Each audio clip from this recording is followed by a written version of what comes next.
काळ सारावा चिंतणे एकांतवासी गंगा स्नाने देवाच्या पूजने प्रदक्षिणात तुळशीच्या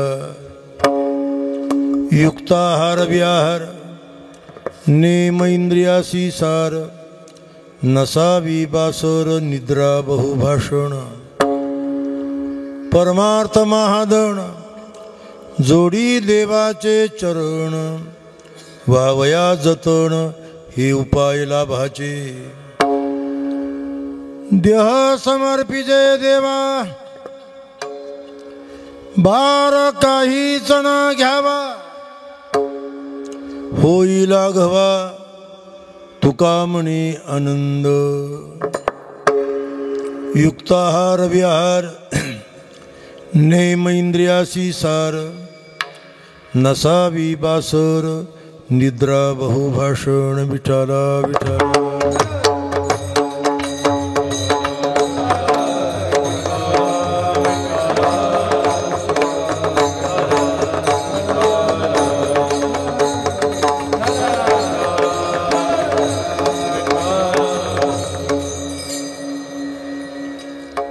समचरणं सरोजं सान्द्रनीलाबुदाभं जगननिहितपानी मण्डनं मण्डनानां तरुणतुलसीमाला कंदरं कञ्जनेत्रं सदयधवलहासं विठ्ठलं चिन्तयामि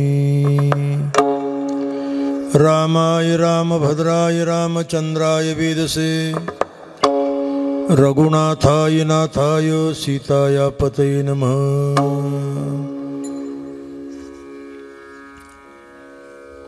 सेवे लागी सेवक झालो सेवे लागी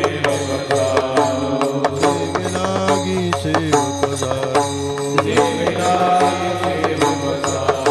मचा लागलो निज चरणात मचा लागलो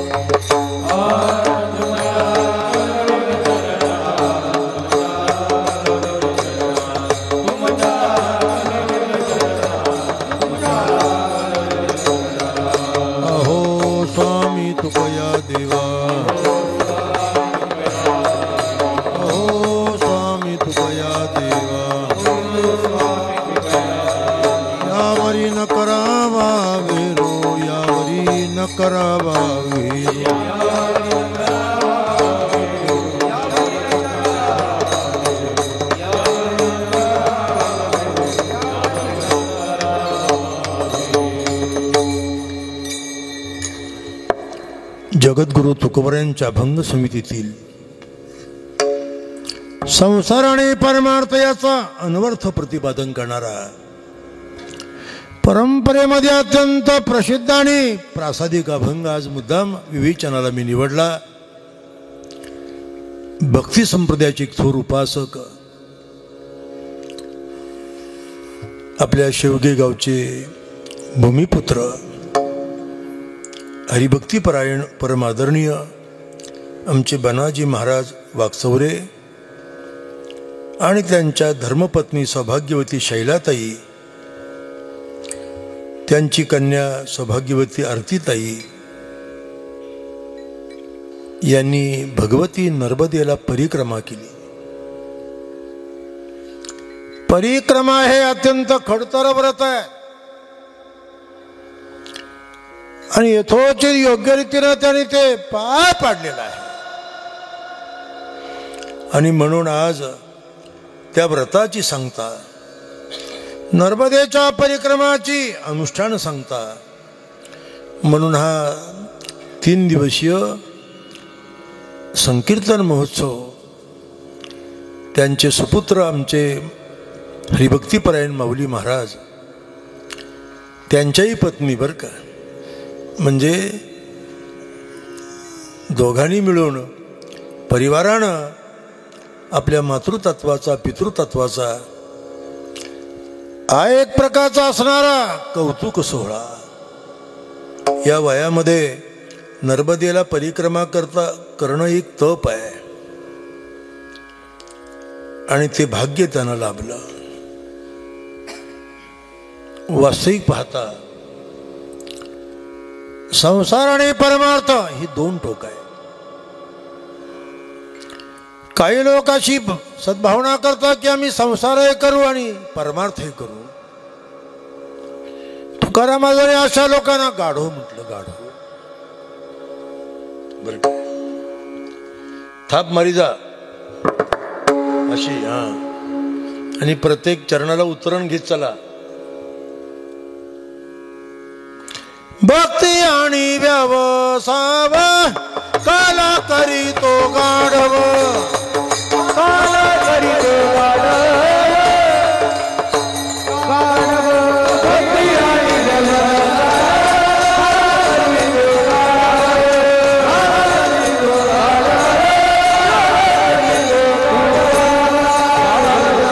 भक्ती मार्ग आणि संसार ही दोन टोक आहेत. जसं पृथ्वीचं उत्तर ध्रुव आणि दक्षिण ध्रुव. कारण संसाराचं भांडवल परमार्थाला प्रतिकूल आहे आणि परमार्थाचं भांडवल संसाराला विरुद्ध आहे. कामक्रोध विकारांचा समुच्चय म्हणजे संसार आणि परमार्थामध्ये विकार मावळावे लागतात. आणि सोपी बाब नाही. परमार्थ एवढा सोपाच नाही. लक्षात ठेवा. कठवल्लीमध्ये महात्मा नचिकेता आणि यमदेवाचा संवाद आहे. जेव्हा त्या नचिकेतानं यमाकडे प्रार्थना केली, याचना केली, जे वर सांगितले होते त्यापैकी तिसरा वर, यमा अरे मला ज्ञान दे, आत्मस्वरूपाचं ज्ञान दे, भक्ती मार्गाचे रहस्य मला सांग, अग्निज्ञान दे मला.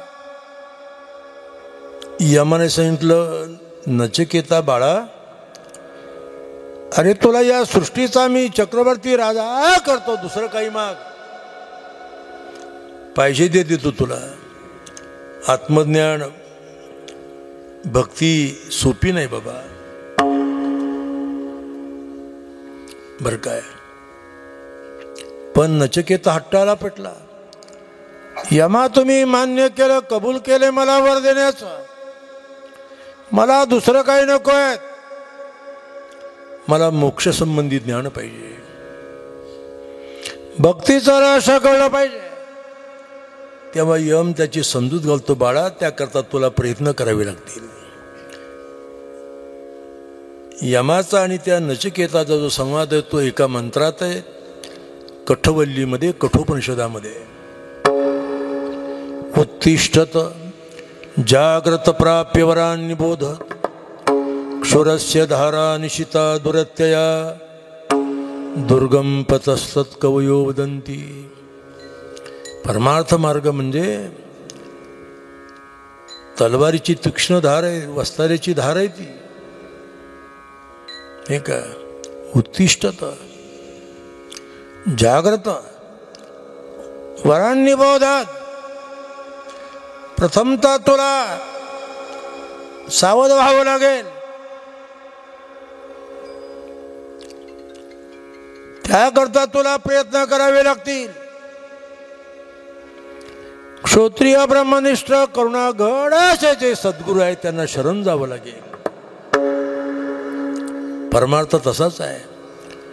तद विज्ञानार्थम सगुरुमेवाभिगच्छेत् समीत पाणिं क्षत्रियं ब्रह्मनिष्ठम. क्षत्रिय ब्रह्मनिष्ठ म्हणजे वेदशास्त्र संपन्न, आत्मानुभवी आणि शिष्याच्या कल्याणाची तीव्र इच्छा आणि करुणा यांच्या अंतकणात आहे, अशा महात्म्याला शरण जावं लागेल. बाळा हे सोपं काम नाही बाबा. क्षुरस्य धारा. क्षुरा म्हणजे वस्तारा बरं का. संस्कृतमध्ये वस्ताऱ्याला क्षुरा म्हणतात. वस्तारा माहिती आहे ना आपल्याला. पूर्वी अजामत लोक वस्ताऱ्यानं करायचे. सध्यासारखे ब्लेड रेझर पूर्वी नव्हते. धारदार वस्तारा लावायचे. नाभिक मंडळी असा वस्तारा लावायचे, धार लावायची त्याला की गावात जर दावा असला तर एका धारीत सारी भाऊबंद व्हायची. परमार्थ असाच आहे. क्षुरस्य धार. हो, तुकाराम महाराज सावध करतात बाबा. प्रपंच परमार्थ संपादीन दोन्ही.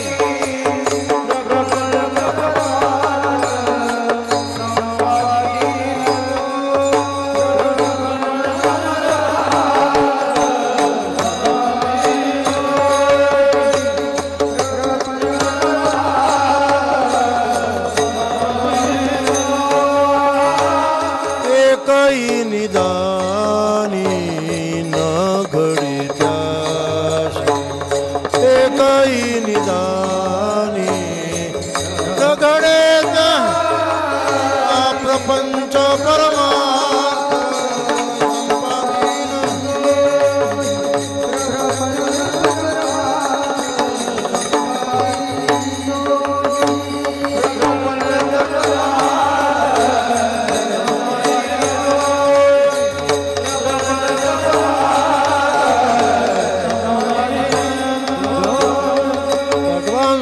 अर्जुन.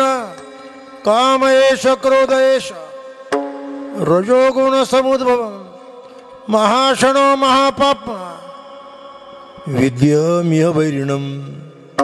परमार्थाचे वैरी आहेत हे ज्ञाननिधीचे भुजंग. विषयधरीचे वाघ भजन मार्गीचे मांग मारक जय. यांच्या बरोबर परमार्थाची क्रमणा करणं म्हणजे आपला घात आहे. शिवगेदारणाचा एक श्रीमंत रात्रीच काही द्रव्य घेऊन नाशिकला निघाला. आता पूर्वीचा काल, कोणीतरी साथीदार असावे, जोडीदार असावेत. शोधाशोध केली, कोणीच मिळेना. पण मध्यरात्रीनंतर त्याला 4-2 लोक भेटले, दिसले. त्यांना काकुड त्याला, का हो येत आहे का बरोबर माझ्या, असं असं काम आहे. त्यांना वाटलं बरं झालं आईतच गिऱ्हाईक आलं. ते चोर होते, दरोडा मारणारे होते.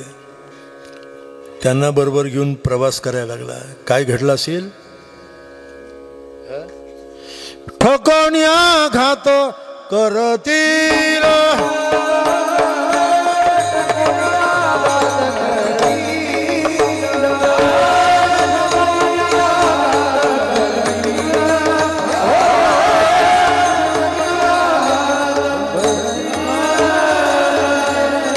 चोराच्या संगे क्रमिता पैपंथ. ठकोण्या घात करतील. चोराच्या संगतीनं मार्गक्रमण म्हणजे जसा आपला घात आहे तसा पारमार्थिक लोकांना महाराजांनी सावध केलं. काम क्रोध लोभ घेऊन या संगे परमार्थाशी निघे तोची मूर्ख.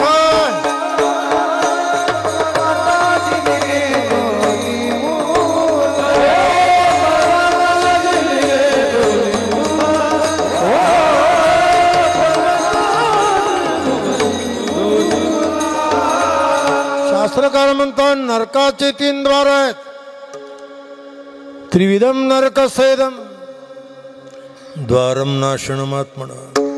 त्यामध्ये काम क्रोध आणि लोभ म्हणजे संसार. इच्छा कामह क्रोध आसक्ती तसा प्रपंचच नाही. मग प्रपंचामध्ये परमार्थ कसा शक्य आहे? संतांनी समाजाला प्रबोधन केलं, उद्बोधन केलं. बापड्यावर जर तुम्हाला देवाची प्राप्ती करायची असेल तर परपुरुषाचे सुख भोगे तरी उतरोनी तरी घ्यावे शेष.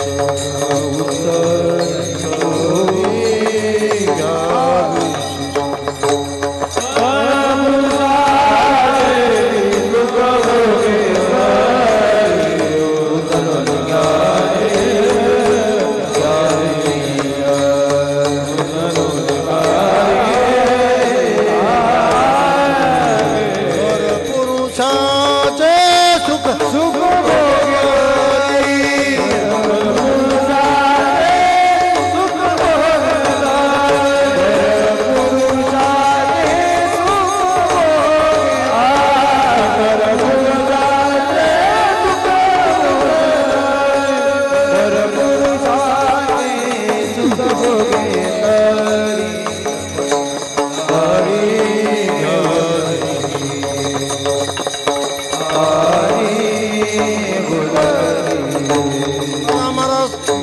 येता ते परिणाम परमात्मा पुरुष भोगायचा असेल तर शीर उतरून घ्यावे लागतं हातात,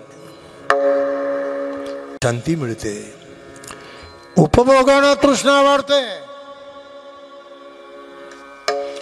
म्हणून देवप्राप्ती करता संसार त्याग आवश्यक आहे आणि तो केलाच पाहिजे. तुकारामाला सावध करतात, तुम्ही का त्यामध्ये आसक्त झालात? हो, धनदारा पुत्र जन बंधू सर्व मिथ्याय म्हणून शरणारी.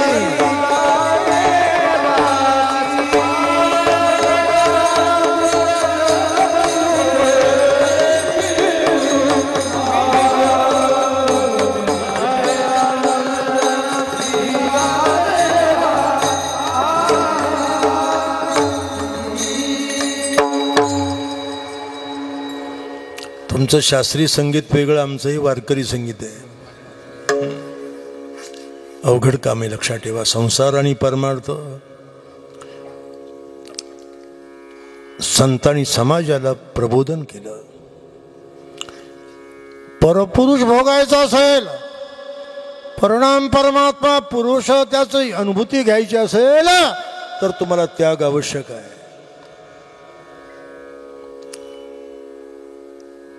लोकांनी सांगितलं, महाराज हे कसं शक्य? आम्हाला घरदार सूप टोपलं, बायका पोरं याच्यावर आमचं प्रेम आसक्ती जडलेली आहे. तुम्ही सांगताय म्हणून आम्हाला भीती वाटते उद्धाराची. पण काय करावं महाराज आम्ही? बया वाटे पर परिणा सुटे संसार.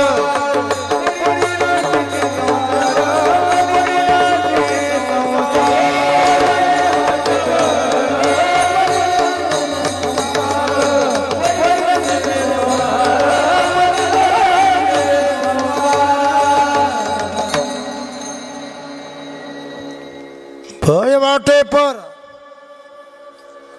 भीती वाढते, पण संसार सुटत नाही ना. स्त्री पुत्र घरदार सूप टोपलं, सन्मान प्रतिष्ठा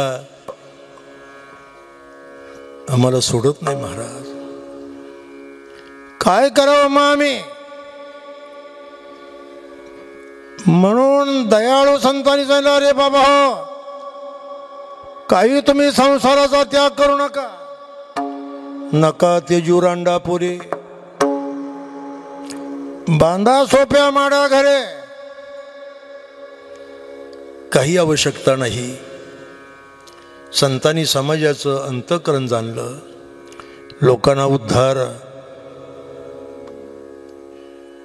मुक्त व्हायचंय, पण संसार सुटत नाही.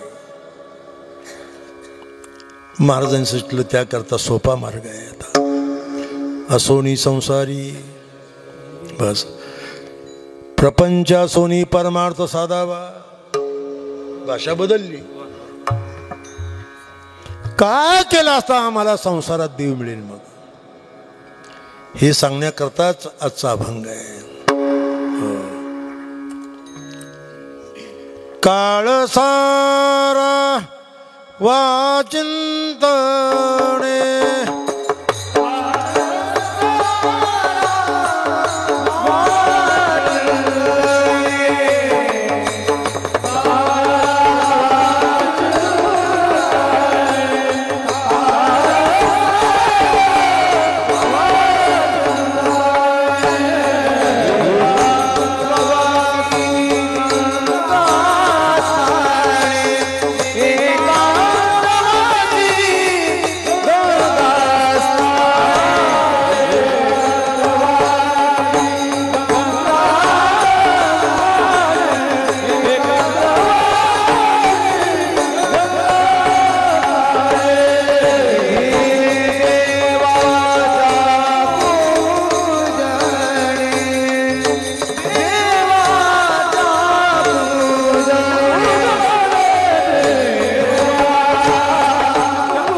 आयुष्याचा काल आपण कशा पद्धतीनं घालवावा. आज बनाजी महाराज आणि शैलाताईचं कौतुक करण्याच्या निमित्तानं आपण जमलो आहे. आणि त्यांनी जे काही 2-2.5 महिने भगवती नर्मदेला परिक्रमा केली. देवी नर्मदा, नर्मदा पुराण स्वतंत्र ग्रंथ आहे. स्कंद पुराणामध्ये भगवतीचं नर्मदेचं महात्म्य वर्णन केलेलं आहे. कोणी नर्मदा. भारतवर्षामध्ये जे अनेक पवित्र तीर्थ आहेत त्यात आद्य तीर्थ आद्य गंगा म्हणून नर्मदेचा उल्लेख आहे. गंगानंतर यमुना, त्याच्याही नंतर सरस्वती तर गुप्तच आहेत. आपली गोदावरी ही आजकालची आहे. नर्मदेचा मोठा इतिहास आहे. महाराजांनी ती कठोर तपश्चर्या केली. मला भीती वाटत होती बायपास झालंय. शैलाताईची तब्येत तशा अर्थानं फार चांगली नाही. कशी होणार परिक्रमा यांच्याकडून. कारण परिक्रमेचा मला तरुणपणाचा अनुभव आहे. मी 19 वर्षाचा होतो तेव्हा परिक्रमेला गेलो. त्या कालामध्ये 7-7.5 महिने मला लागले. हो, लक्षात ठेवा. तेव्हा नर्मदा सरोवर नव्हतं, सरदार सरोवर आणि शूल पाणी, त्याचं जंगल होतं, अरण्य होतं. माझ्या डायरीमध्ये ते सर्व अनुभव मी ग्रथित केलेले आहेत. पण महाराजांनी, त्यांची फार दिवसाची इच्छा होती की आपण परिक्रमेला जावं. भारतवर्षामध्ये अनेक पवित्र गंगा आहेत, त्यामध्ये नर्मदा सर्वोत्तम आहे, सर्वात पवित्र आहे. नर्मदा पुराणामध्ये चक्रवर्ती राजा सोनभद्राची कथा आहे. या सोनभद्राच्या अपराधी जीवनामुळेच, अपराधामुळेच नर्मदा उलट दिशेने प्रवाहित झाली. अमरकंटक त्या ठिकाणी प्रवाहित झाली. पुढे जवळजवळ 1700 किलोमीटर, कारण उत्तर तीर आणि दक्षिण तीर. आता नर्मदेची नाभी नेमावर आहेत. काही नेमावर पासून परिक्रमा उठवतात, काही ओंकारेश्वर पासून परिक्रमा उठवतात. बहुतेक लोक अमरकंटक उगमापासूनच परिक्रमा सुरू करतात, पुन्हा उगमाला येतात. काही मध्यापासून सुरू करतात. महाराजांनी ज्योतिर्लिंग ओंकारेश्वर इथून आपली परिक्रमा आरंभ केली. आणि अशा प्रकारे दक्षिण तीरावरून परिक्रमा करत मिठी तलाव, म्हणजे समुद्राला जिथे मिळते नाही का, अखात आहे ते एक प्रकारचं, ते उल्लंघन करून ते प्रदीर्घ आहे. आता ज्याला त्या नावेत बसण्याचा अनुभव आला तो पुन्हा परिक्रमा करण्याच्या छंदात पडणार नाही, नाही का.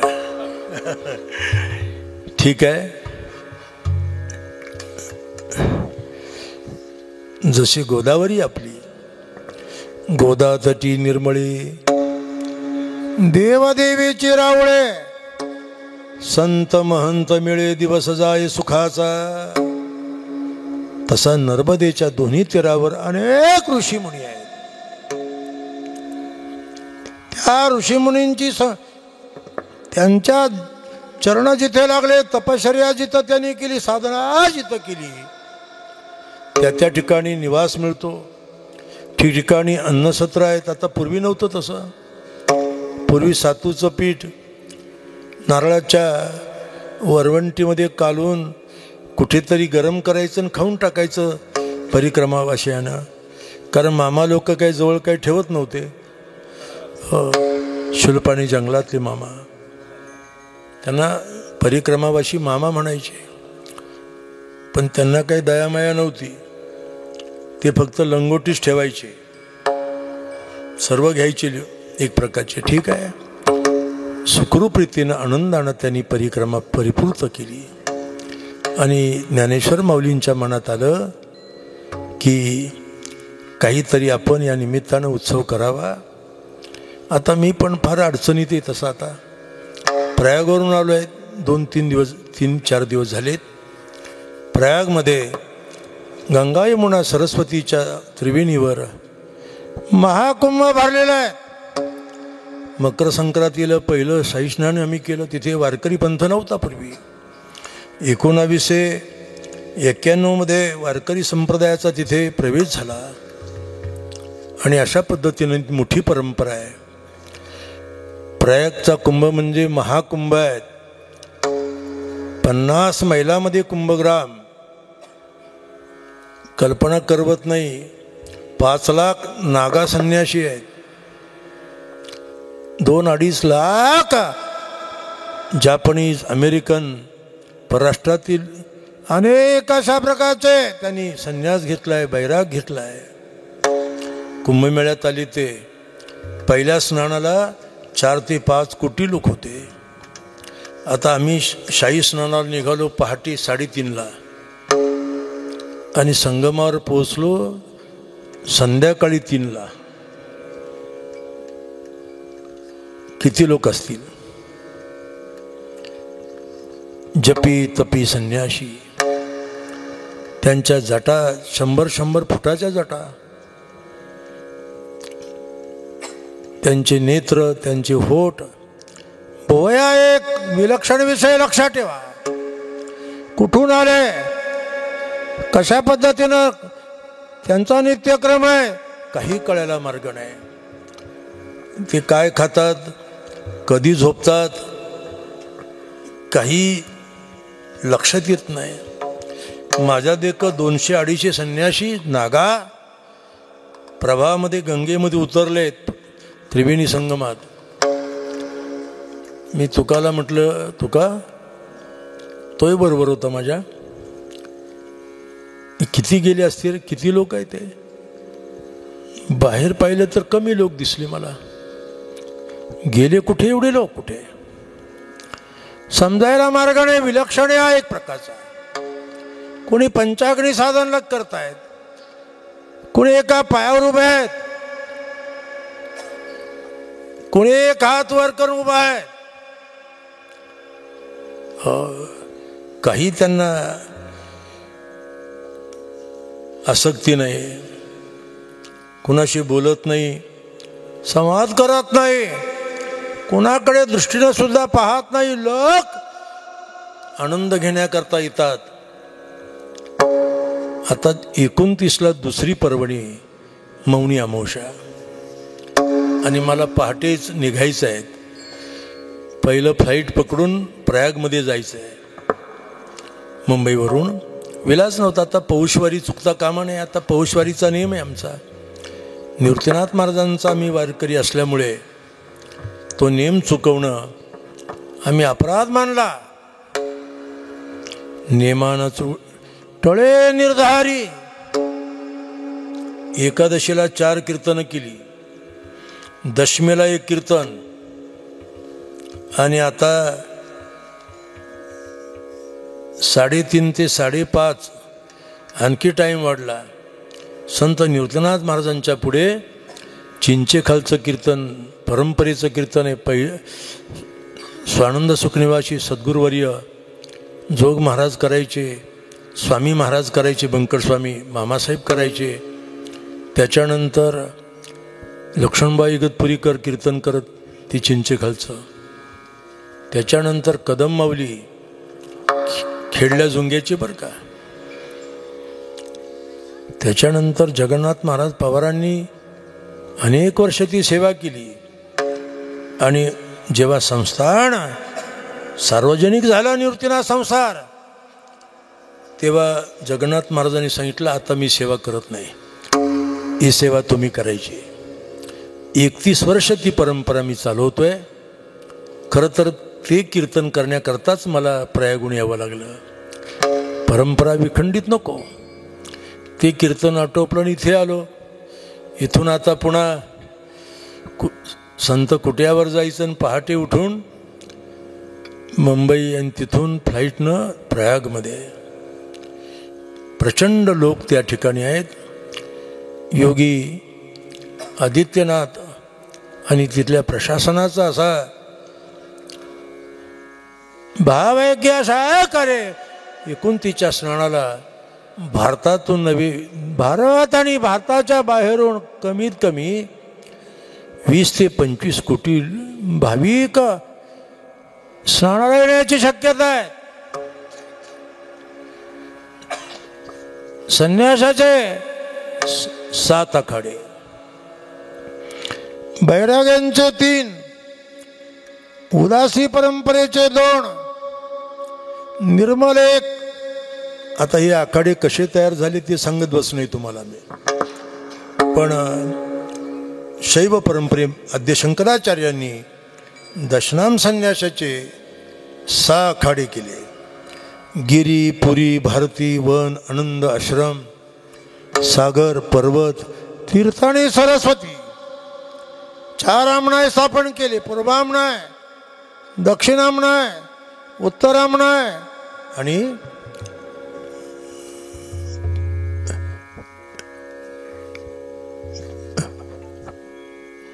हिमालयामध्ये बद्रीनाथ या ठिकाणी ज्योतिषपीठ तयार केलं. कर्नाटकामध्ये शृंगेरी या ठिकाणी शृंगेरी पीठ. पश्चिमेला शारदापीठ द्वारका या ठिकाणी आणि पूर्वेला जगन्नाथपुरी या ठिकाणी गोवर्धन धर्मपीठ स्थापन केलं. संन्यासी निर्माण केले. त्यांचे 6 आखाडे आहेत.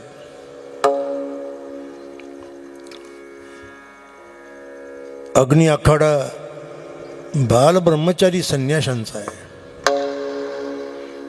बाल संन्यास अति पवित्र. फक्त त्या आखाड्यामध्ये बीज कुलोत्पन्न असतात. ब्राह्मणाचे बटू बाल ब्रह्मचारी अग्नि आखाडा. त्याच्यानंतर निर्मोही, दिगंबर आणि निर्वाणी 3 वैष्णवांच्या आखाडे. आपण निर्मोहीमध्ये आहोत. नानकदेवांचे शिष्य आणि सुपुत्र श्रीचंद्र महाराज यांनी उदास आखाडा तयार केला. त्यागी लोकांचा एक समूह तयार केला. पुढे दुसरे शिष्य होते, त्यांनी निर्मल आखाडा बनवला. खूप आनंद आहे. लक्षात ठेवा, माझ्या अवलोकनाप्रमाणे कमीत कमी 5-6 लाख साधू आहेत. जनता जनार्दन स्नान आणि संत दर्शनाकरता. आता तिथे अन्नदान आहेत, यज्ञ आहे, अखंड नाम जप आहेत. सर्वत्र अशा प्रकारे साधू एखादा धडपडत पडला तर साधूच्याच अंगावर जाऊन पडला. एवढी साधू.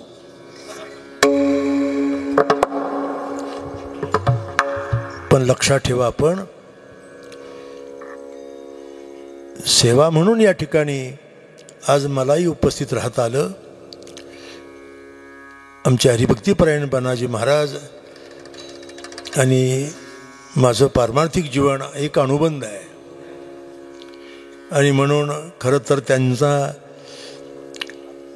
शाबासकी देण्याकरता, त्यांचं अभिनंदन करण्याकरता आज या ठिकाणी मी उपस्थित आहेत. महाराज म्हणतात, मनुष्य जन्म हा दुर्लभ जन्म आहे. सर्व काही पुन्हा पुन्हा मिळतं, मनुष्यत्व पुन्हा पुन्हा नाही. जगामध्ये 3 गोष्टी दुर्लभ आहेत. त्या 3ही गोष्टी त्यांना परिक्रमित मिळाल्या.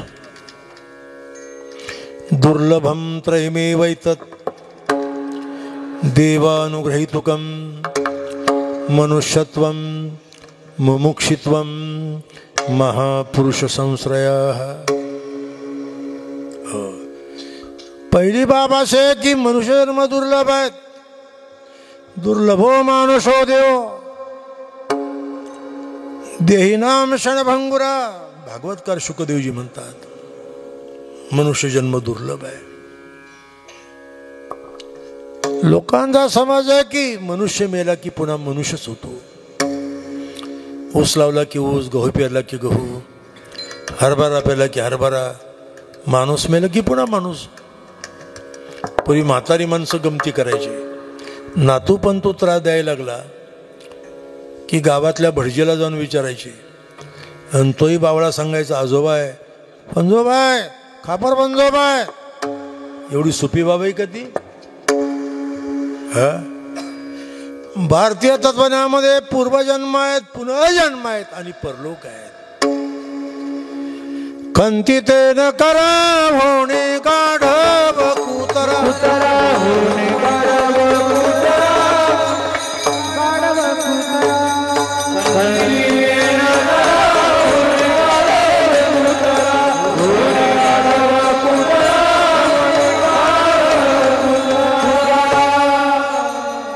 तो पशु पक्षी झाडं झुडपं काही पण होऊ शकतो। व्यक्तीचा स्वभाव आचार लक्षात आला की त्याच्या पूर्वजन्माचा अनुमान करता येतं। हा मागच्या जन्मात गाढ होता का डुक्कर होता बरोबर कळतं बर काय। मध्यंतरी मराठवाड्यात जालन्याजवळ एका खेड्यात माझं कीर्तन होतं, आणि कीर्तनामध्ये पखवाज वाजवणारा उभं राहून वाजवत होता पखवाज, पण माझं निरूपण सुरू झालं की गाढ झोपून जायचा, घोरायला लागायचा। थोडं मी मध्ये त्याला प्रॉम्प्टिंग केलं की बरोबर वाजवायचा। मला मोठं आश्चर्य वाटायचं, उभ्या उभ्या झोपतो कसा? मधून मधून मी त्याला सावध करायचो, पण त्याची झोप काय थांबत नव्हती। बरं उभ्या उभ्या झोपताना घोरायचा एकदम। शेवटी म्हणलं भाऊ, ज्या अर्थी तू उभ्या उभ्या झोपतो त्या अर्थी तू मागच्या जन्मी घोडा होता, कारण घोडा हा उभ्या उभ्या झोपतो। भोगे काळ येती मागील ते जन्म,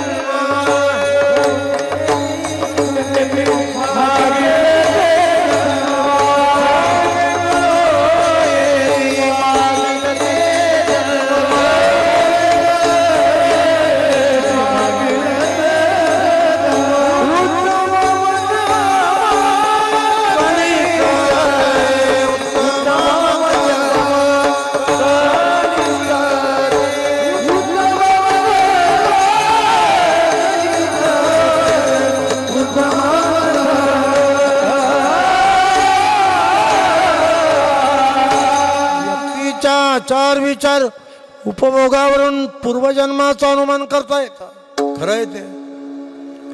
मी ज्यांच्याकडं ध्यान योगा सिद्ध योग केला ते गणेशपुरीमध्ये बाबा मुक्तानंद नावाचे साधू होते। देश विदेशातून लोक त्यांच्याकडे साधना शिकायला यायचे, आणि स्वामीजी आश्रमात एका बेलीच्या झाडाखाली एका दगडावर बसून साधना करायचे। साधना उन्न झाली, शक्ती जागरण झाली की एखाद्या गाढवासारखे भुंकायचे जोरजोराने। आणखी काय काळानंतर सारखे सुसू करायचे, वाघाप्रमाणे डरकाळ्या फोडायचे। लोक घाबरून जायचे, हा काय प्रकार आहे? मी त्यांच्या अखंड सेवेत होतो। एक दिवस विचारलं, स्वामीजी क्या बात आहे? तेव्हा त्यांनी मला जे सांगितलं मोठं गोडे सांगितलं, बेटा शक्ती जागरणामध्ये मला अनेक जन्माची स्फुरण होतात, कारण मागच्या अनेक जन्माचे संस्कार टेप्स प्रत्येकाच्या अंतकरणाच्या पटलावर असतात। ईश्वर प्रणिधान केलं, प्रभूची शरणागती झाली, शक्ती जागली, शक्तीचं जागरण झालं की अनेक जन्म आठवतात। ही साधनेमध्ये ध्यानामध्ये ज्या अवस्था होतात ना, ती अनेक जन्माची स्फुरण आहेत, लक्षात ठेवा। पूर्वजन्म आहेत. मनुष्य जन्म दुर्लभ आहे, पुन्हा मनुष्य होईल याची खात्री नाही. तुकाराम महाराज म्हणतात, पावलो हा देह काकताली न्याय, पावलो हा देह काकताली न्याय, नगरे भूपावलो आरे, आरे नगरे भूपावलो आरे, पावलो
टाळीत कावळा सापडावा तसं हे शरीर आपल्याला मिळालेलं आहे. हे पुन्हा प्राप्त होईल याची शक्यता नाही. पुनर्वित्तम पुनर्मित्रम पुनर्भार्याम पुनर्मही एतत् सर्वं पुनर्लभ्यम मानुषम न पुन्हा पुन्हा. दुर्लभत्व आहे त्याचं. आता मनुष्य जरी दुर्लभ असला जन्म, तरी त्या मनुष्य जन्मामध्ये जिज्ञासा, तपश्चर्या करणं, साधना करणं, अनुष्ठान करणं, परमार्थ करणं, भजन कीर्तन ऐकणं हे सुद्धा दुर्लभच आहे, नाही का. परमार्थ हा पूर्वपुण्याने घडतो. आमच्या बनाजी बाबांचं काहीतरी वाडवडिलांचं पूर्वपुण्य आहे. सद्गुरूंची त्यांच्यावर असलेली कृपा आहे. त्यांनी जे भजन कीर्तन दान धर्म आयुष्यात केला त्याची फलश्रुती त्यांना नर्मदा मैयाची परिक्रमा घडली. सोपी बाबने लक्षात ठेवाई. पूर्वपुण्याशिवाय नाही. भक्ती रसायनामध्ये मधुसूदन सरस्वती म्हणतात, तपोनुष्ठान कुणाला घडतं. जन्मांतर सहस्रेण तपो ध्यान समाधीभिर नराणां क्षीण पापाणां कृष्ण भक्ती प्रजायते. गावात भजन कीर्तन म्हणले की माणसं जड होतात. तमाशा, नाटक, सिनेमा, जत्रा, तुफान गर्दी. कीर्तन म्हणले की जड. आता काही गावात काही एवढेच लोक आहेत का? त्यातले निम्यापेक्षा अधिक पाहुणेच आहेत, अतिथी. अरे कीर्तन हे वैचारिक आहे, आपल्या उद्धाराचं साधन आहे. त्यांची परिक्रमा झाल्यामुळे त्यांना हे दुसरं काही करायचं आता गरज नाही. तरी सुद्धा पूर्णाहुती झाली पाहिजे. तप केलं की पूर्णाहुती आहे, यज्ञ केला की पूर्णाहुती आहे, सप्ताह केला की काला आहे, पूर्णाहुती आहे. तशी परिक्रमा व्रतस्थ जीवन राहून सर्व प्रकारचे नियम पाळावे लागतात. प्रातःकालात स्नान, 3 वेळेला नर्मदेचं पूजन, नर्मदेची महाआरती, नर्मदा जलानेच दिवस घालवायचा, नर्मदेचं दर्शन, नर्मदेचं पूजन, रस्त्यामध्ये येणाऱ्या, मार्गात येणाऱ्या साधू संतांची भेट. आता त्या खरं सांगायला हरकत नाही, त्या नारेश्वरला एका महान साधूची माझी भेट झाली. 5 दिवस त्यांच्या आश्रमात माझा मुक्काम होता. स्वामी रंगावधूत, मोठी परंपरा आहे त्यांची. तिथूनच पुढे गरुडेश्वरला मी थांबलो. तेथे परिव्राजकाचार्य स्वामी वासुदेवानंद सरस्वती उर्फ टेंबे स्वामी, त्यांच्याशी प्रभू दत्तात्रय संवाद करायचे. एवढा अधिकार होता त्या महात्म्याचा. त्यांची समाधी, रंगावधूत स्वामींची समाधी परिक्रमेत आपल्याला मिळते. आता अनेक काही तीर्थ आहे. आता महेश्वर आहे, आता बरेच क्षेत्र आहेत. आता ते सर्व सांगून मी वेळ घेत नाही. आता बाकीच्याही महाराजांना ठेवलं पाहिजे. सर्वच मी सांगून जमणार कसं. पण फार चांगली आयुष्यात घटना घडली. हो, बहुता सुकृताची जोडी, बहुता सुकृता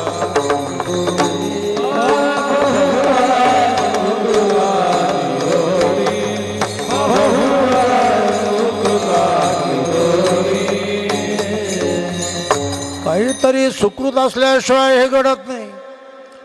दान घडतं सुकृतामुळे. अरे दानाने द्रव्य शुद्ध होता. दान म्हणजे की काही लोकांना लखवा भरतो.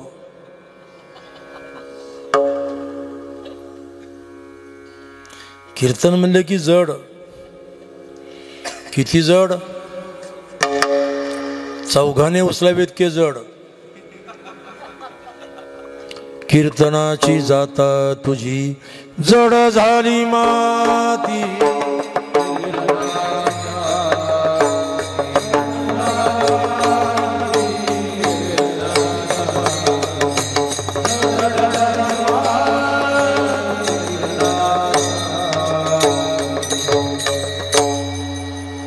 आणि दोन्ही दक्षिण आणि उत्तर या दोन्ही तीरावर अनेक साधूंचे आश्रम आहेत, महात्म्यांचे आश्रम. नर्मदेच्या आता खरं नर्मदेची पहिली परिक्रमा महर्षी मार्कंडेयांनी केली नाही का.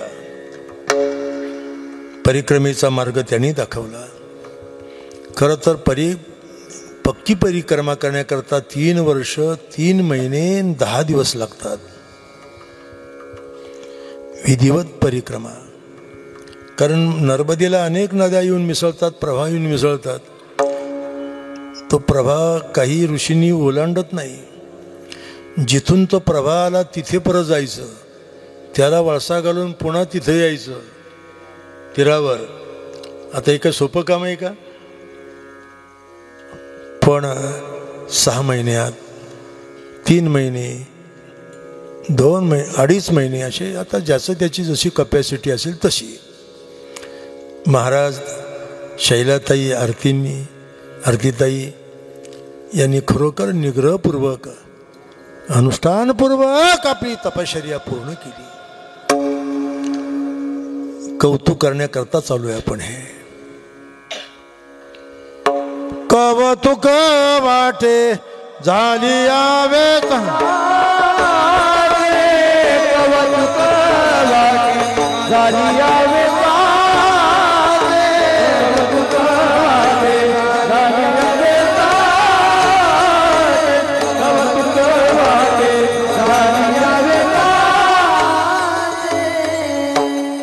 नाम मंगळाचे तेने गुणे. पर परिक्रमामध्ये भजन करावं लागतं, चिंतन करावं लागतं. म्हणजे सहज चिंतन घडतं, भजन घडतं. तुकारामाला संता बाब हो, मनुष्य जन्म मिळालाय ना, मग या मनुष्य जन्माचा क्षण काळ सारावा चिंतने. चिंतनामध्ये तो काळ समय गेला पाहिजे. हो, एक लक्षात ठेवा आपण, काळ सारावा चिंतने. आता चिंतन म्हणजे काय, एक स्वतंत्र चिंतन, एक तो अभ्यासाचा विषय. चिंतने चिंतने तद्रूपाता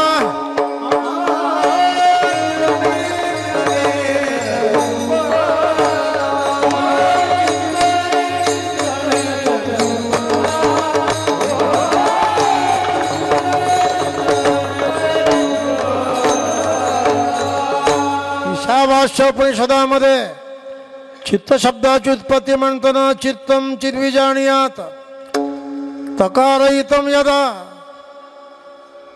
चित्त शब्दाचा विग्रह केल्यानंतर त्यामध्ये चिद अधिक त अशी दोन पद आहेत. चिदनाम चैतन्य, तकारो विषध्यास, चिदवृत्ती आत्मवृत्ती, तकाराच्या ध्यासानं चित्तत्वाला येते. म्हणजे प्रपंच विषय ध्यासानं चित्तत्वाला येते. त्या चित्तवृत्तीनं जर चिदाचं परमात्म्याचं स्मरण केलं, चिंतन केलं तर त्याला या तद्रूपता होते. सोपं काम नाही, लक्षात ठेवा हे. म्हणून महाराज म्हणतात आपल्या आयुष्याचा काळ चिंतनामध्ये आपण घालवला पाहिजे, नाही का?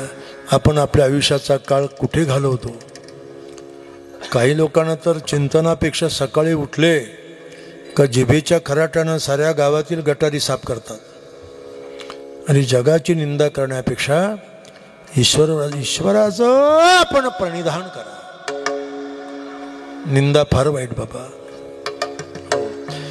परी क्रूरगाची जैसी मांदी मिळवणे केची राशी, येती निंदका पाशी अशेषई पापे.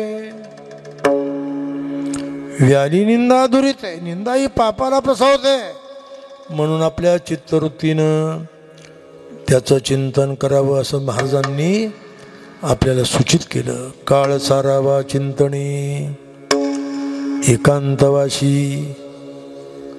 त्याचं प्रत्येक सूत्र आहे. आता ते आता एक एक सूत्र म्हणजे एक एक कीर्तनच आहे. ते एकांत लागतो. काही लोकांना एकांत आवडत नाही. एकांत फार महत्वाचं आहे. जगद्गुरु तुकाराम महाराज ईश्वर साधना करताना, नामसाधना करताना भंडारा, भामचंद्र, गोराडा, कारंजा, मावल्या एकांताजवळ देवाला अळवत होते. देहो गावापासून 8 मैल अंतरावर भामचंद्र डोंगर आहे, 6 मैलावर गोराडा डोंगर आहे, 2 मैलावर भंडारा डोंगर आहेत. एकांतात जाऊन चिंतन करायचे महाराज. भामगिरी पाठारी वस्ती जाण केली. त्या भामचंद्राची काय आजही भामचंद्रावर लोक जायला घाबरतात. काही साधक अभंग गाथा पाठ करायला जातात तिथे, खरं आहे. पण मी भामचंद्रावर बऱ्याच वेळेला गेलो, परंतु अत्यंत आजही अत्यंत दुर्गम आहे, निर्जन आहे तिथे. तुकाराम महाराजांनी तिथे अनुष्ठान एका गळईमध्ये बसून एका शेळीवर आसन मांडलं. भामगिरी पाठारी वस्ती जाण केली, वृत्ती स्थिरावली परब्रह्मी. त्या अवस्थेत तुकाराम महाराजांना सर्प विंचू व्याघ्र अंगाची झोंबले. सर्प विंचू वाघ हिंस्र पशु महाराजांच्या अंगाला झोंबायचे. आमच्या अंगावर भजन कीर्तनात माशी बसली तरी चलबिचल. अरे ईश्वर साक्षात्कार, आत्मसाक्षात्कार होण्याकरता एकांत लागतो.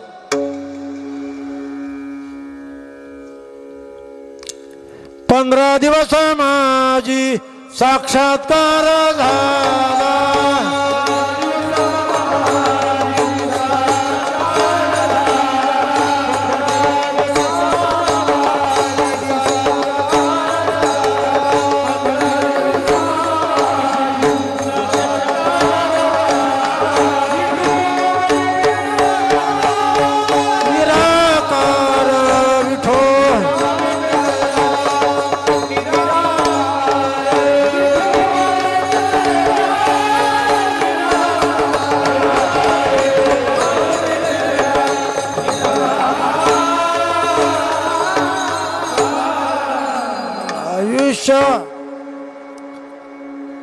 त्याचा काल आपण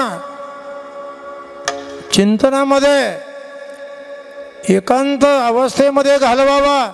हे जगद्गुरु तुकोबांनी अंतरंग साधन सांगितलंय.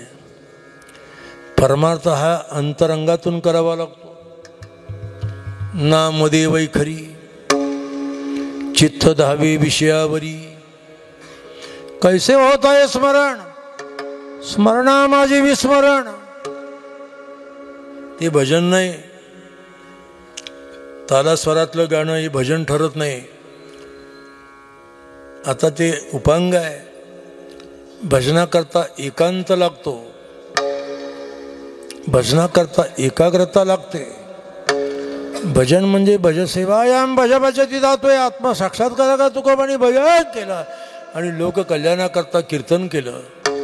आम्ही छंद म्हणून भजन करतो, कलाविष्कार म्हणून भजन करतो आणि निर्वाह करता कीर्तन करतो. काय आउटपुट मिळेल आपल्याला? आज महाराष्ट्रामध्ये खेडं नाही, पाडं नाही की जिथे कीर्तन नाही, पण आउटपुट काय आहे? प्रभाव काय या कीर्तनाचा? आणि सध्या तर लोकांना कीर्तन डोकेदुखी झाली हो. जॅकेट घालून कवाल्या काय म्हणतील, गाणे काय म्हणतील, भारुडं काय म्हणतील, काही दिवसांनी पैसा करता लावण्यासुद्धा म्हणतील. पुण्यातील SP कॉलेजच्या एका प्रोफेसरनं माझ्याकडे PhD केली. तुकोबांचा कीर्तन प्रयोग.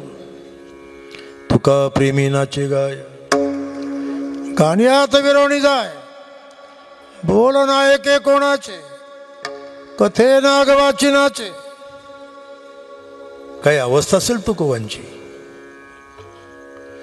आज कुंभामध्ये 144 वर्षांनी हा पर्व आलाय. महाकुंभ हा म्हणून विश्वातील सर्व जपी तपी संन्यासी विरक्त गंगा यमुना सरस्वतीचं स्नान करण्याकरता, कारण तीर्थे मळुकशाळे. मी गंगा स्नानाचं महात्म्य पुढे सांगणारच आहे आपल्याला. काळ सारावा चिंतने एकांतवासी, एकांत गंगा स्नाने. गंगेचं स्नान सांगितलं. तीर्थे मळुकशाळी, अंतकरणामध्ये मल विक्षेप आवरणादी दोष आहेत आणि या मलदोषामुळे आपण कायेनं मनानं वाचेनं पाप करतो. आणि ते पाप आपलं नाही निवृत्त व्हावं, पुन्हा पाप करण्याची प्रवृत्ती राहू नये म्हणून गंगा स्नान आहे. नर्मदा देखील गंगाच आहे. भगवान शिवच नर्मदेच्या रूपानं आहेत, लक्षात ठेवा. नर्मदा पुराण फार अतिशय प्रभावी ग्रंथ आहे. म्हणून नर्मदेच्या तीरावर आद्य शंकराचार्यांना दीक्षा मिळाली. इसवी सन पूर्व 803 मध्ये आद्य शंकराचार्यांचा जन्म झाला. केरळ प्रांतात नंबूद्रीपद ब्राह्मण कुळामध्ये कालडी गावामध्ये हरिअंबाणी शिवगुरु या ब्राह्मणाच्या पोटी जन्म झाला. त्यांना गुरु मिळाले गोविंदयती. ओंकारेश्वरला त्यांचा आश्रम आहे, नर्मदेच्या उत्तर तीरावर. त्यांचे गुरु परंपरा आहे ती पतंजलीचे गुरु. पतंजली भगवान पतंजली आणि पतंजलीचे शिष्य गौडपादाचार्य, त्यांचे शिष्य गोविंदयती आणि गोविंदयतीचे शिष्य आद्य शंकराचार्य. शंकरम शंकराचार्यम केशवम बादरायणम सूत्रभाष्यकृतं वंदे भगवंतौ पुनः पुनः. ऋषीमुनी त्यांना भगवान म्हणत. आता कोणी उठतं स्वतःला भगवान म्हणतं. काही महाराजही स्वतःला भगवान म्हणायला लागले हो. शिष्यांकडून घोषणा करून घेतात, भगवान XYZ की जय. भगवान मोठी उपाधी ही. मी का सांगतो या गोष्टी आपल्याला? गौडपाद गोविंदयती आणि भगवत पूज्यपाद आद्य शंकराचार्य, नर्मदेच्या तीरावर आश्रम आहे. या गोष्टीचा अर्थ एवढाच लावायचा आपण. गंगा स्नान. गंगा हे भगवान विष्णूचं स्वरूप आहे. आता गंगा कशी निर्माण झाली याचा इतिहास आहे. गंगा अवतरण हा स्वतंत्र विषय आहे बर काय.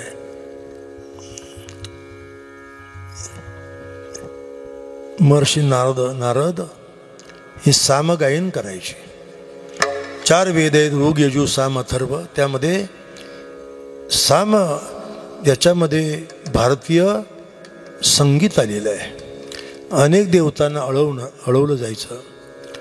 शक्ती, गणपती, सूर्य, शिव आणि विष्णू यांना प्रसन्न करण्याकरता ऋषीमुनींनी विशिष्ट स्वरामध्ये त्यांना अळवलं. त्याला सामगायन म्हणतात बरं काय. म्हणून त्या देवतेचे ते राग आहे बरं का. आता ते सर्व सांगत बसत नाही.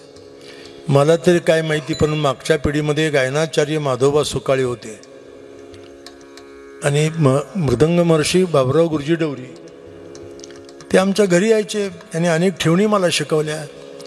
नाही मला म्हणता आला, पण काही परिचय माझ्या लक्षात आहे त्यांनी सांगितलेला. नारदजींना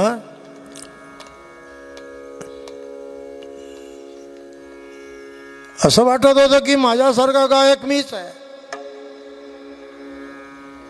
आणि म्हणून नारदाचा गर्व परिहार करण्याकरता एक दिवस ब्रह्मदेवानं लाघव केलं. एका सरोवराच्या काठी काही स्त्री आणि पुरुष स्नान करत होते. आपले छिन्न विच्छिन्न अवस्थेत पडले होते असे सरोवराच्या तीरावर. त्यांचे कोणाचा हात तुटला, कोणाचा पाय तुटला, कोणाचा डोळा फुटला, कोणाचा कान गेला. अशा अवस्थेत त्यांना पाहून नारदांना मोठं वैषम्य वाटलं, क्लेश वाटले, दुःख वाटलं. नारदाने विचारलं, का हो ही अवस्था कोणी केली तुम्हाला? नारद पुराणात आलेली गोष्ट ही बरं का, हे काय भाकड कथा नाही. तेव्हा त्या स्त्रिया म्हणाल्या, त्या स्त्रिया म्हणजे 18 स्त्रिया होत्या, 9 पुरुष होते, 9 राग होते, 18 रागिण्या होत्या. त्यांनी परिचय दिला की आम्ही अशा प्रकारे राग आणि रागिणी आहोत. या सृष्टीमध्ये कुणीतरी एक नारद नावाचा महर्षी म्हटले, त्याला यथोचित गाता येत नाही. त्याच्या चुकीच्या गायल्यामुळे कुणी म्हणाला आमचा हात तुटला, कोण म्हणतं पाय तुटला. त्याचे रागाला अवयव असतात बरं काय. आणि म्हणून राग गाणाऱ्यांना काळजी घ्यावी लागते.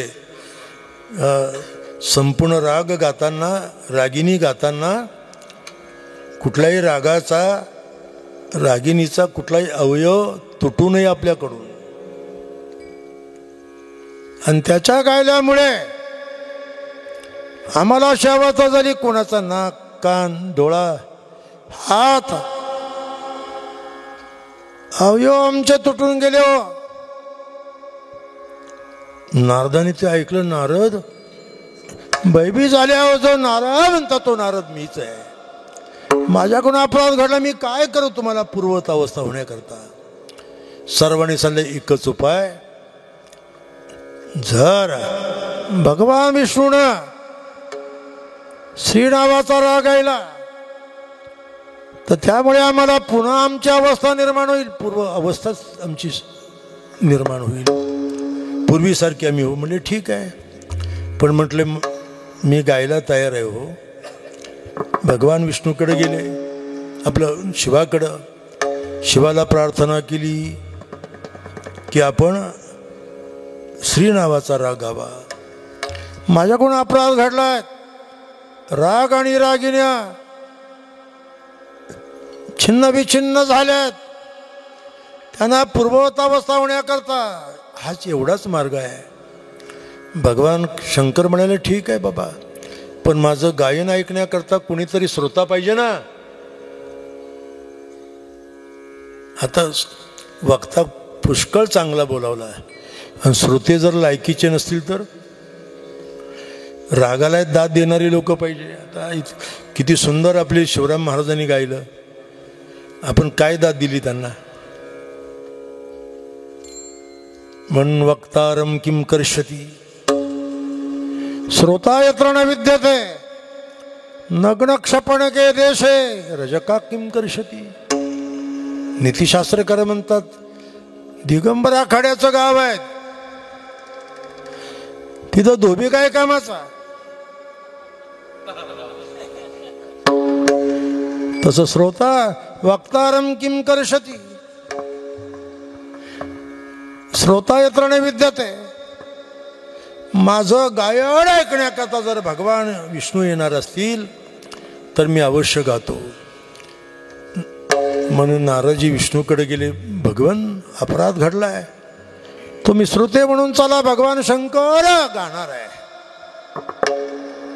आणि ते गायन ऐकण्याकरता भगवान विष्णू ब्रह्मदेवादी सुरेंद्रादी देव आलेले आहेत आणि भगवान शिवानं तो राग गायला.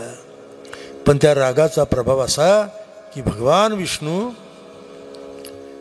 द्रवरूप होऊ लागले. ब्रह्मदेव शेजारीच बसले होते. त्यांच्या लक्षात आलं की या रागामुळे विष्णू द्रवरूप झालेला आहेत. ते सावध झाले आणि आपल्या कमंडलूमध्ये ते द्रव भरलं. गांग, ग नाम विष्णू, त्याचं अंग कमंडलूमध्ये भरलं.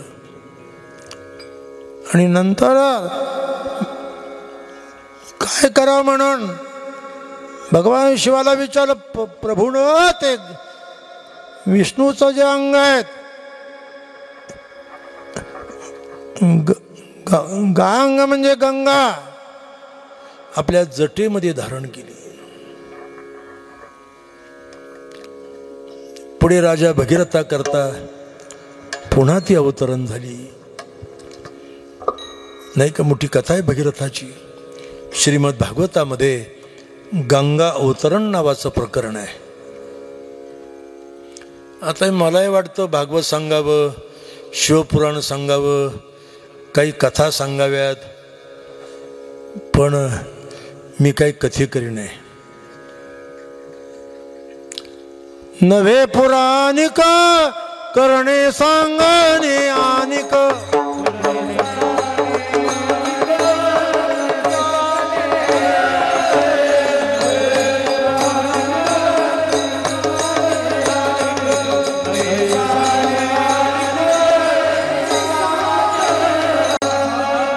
सांगणाऱ्या आता पुराण काही सोपं आहे का? आता माझ्या संग्रहामध्ये 18 पुराण आहेत. मी बारकाईनं वाचली सर्व. 18 पुराण आहेत. पुरा परंपरा भक्ती पुराणम सर्ग प्रतिसर्ग वंशानुचरितम, परंपरा ज्याच्यामध्ये अभिव्यक्त होतात अशी धर्मशास्त्र म्हणजे पुराण आहेत. गंगा अवतरण झाली, भगवान विष्णू आहे. आणि त्या विष्णूच्या चरणी जन्मली पैगंगा, नाही का? असाही दुसरा इतिहास आहे. महर्षी गौतमांकरता ती गोदावरी झाली. गोदावरी म्हणजे गोवधारी. कथा सर्वांना माहिती आहे. गौतमी अर्घ्य देत होते पूर्वजांना. हातामध्ये दर्भ होता, कुश. गंगा प्रगट झाली. गंगेला पाहिल्याबरोबर आनंदाने बेहोश झाले. गंगा पुन्हा गुप्त होऊ नये म्हणून महर्षी गौतमांनी तिला त्या कुशानं आवर्त केलं. म्हणून कुशावर्त, कुशेनं आवर्त, कुशाने तिला बांधून टाकलं. ती पुढे राजमाता अहिल्यादेवीनं त्याचा तीर्थरूपात जीर्णोद्धार केला. पण एक गोष्ट महत्त्वाची की जीवाचा उद्धार करण्याकरता भागीरथी आहे बरं काय, असा त्याचा अर्थ आहे. गंगा, नर्मदेचं नित्य स्नान सोपी बाब नाही. आता ते नर्मदेमध्ये ज्या अथांग पाणी असतं, तुम्ही नर्मदेतल्या मगरी बघितल्या नाही बरं का. फार प्रचंड असे मगरी असतात त्यामध्ये. अनेक भाग आहेत, सर्व सांगायचे नाही मला, पण आमच्या महाराजांनी ही सर्व विधानं पाळले. मला खात्री होती, कारण त्यांचा परमार्थ फार निश्चयी परमार्थ, यथार्थ परमार्थ कठोर आहे. ते पंढरीच्या मार्गाने वाटचाल करताना प्रातःकाळातील काकडा, दुपारचं भजन, संध्याकाळचं पुन्हा चौकडीचं भजन, पुन्हा हरिपाठ, पुन्हा कीर्तनाला टाळ घेऊन उभेच. कधी झोपत होते आणि काय खात होते त्यांची त्यांनाच माहिती. चांगली गोष्ट आहे. नर्मदेची परिक्रमा घडली. काळ सारावा चिंतने, एकांतवासी गंगा स्नानी, देवाच्या पूजने, नित्य पूजन घडतं देवाचं. पूजा हे सूत्र आहे परमार्थाचं. म्हणून पाराशरी व्यास म्हणतात, पूजादिश्वनुराग पत्रम पुष्पम फलम तोयम यो मे भक्त्या प्रयच्छति. आता वारकऱ्याकडे काही मोठी पूजा नसते. आता आम्ही रोज श्रीदेवतेची पूजा करतो, पुरुषसूक्त म्हणतो, श्रीसूक्त म्हणतो, शालिग्रामाची पूजा करतो. आता ती पूजा काही सोपी असते का? ती वारकऱ्याची पूजा फार सोपी. हो, बावे तुळसी दळ पाणी जोडा हात,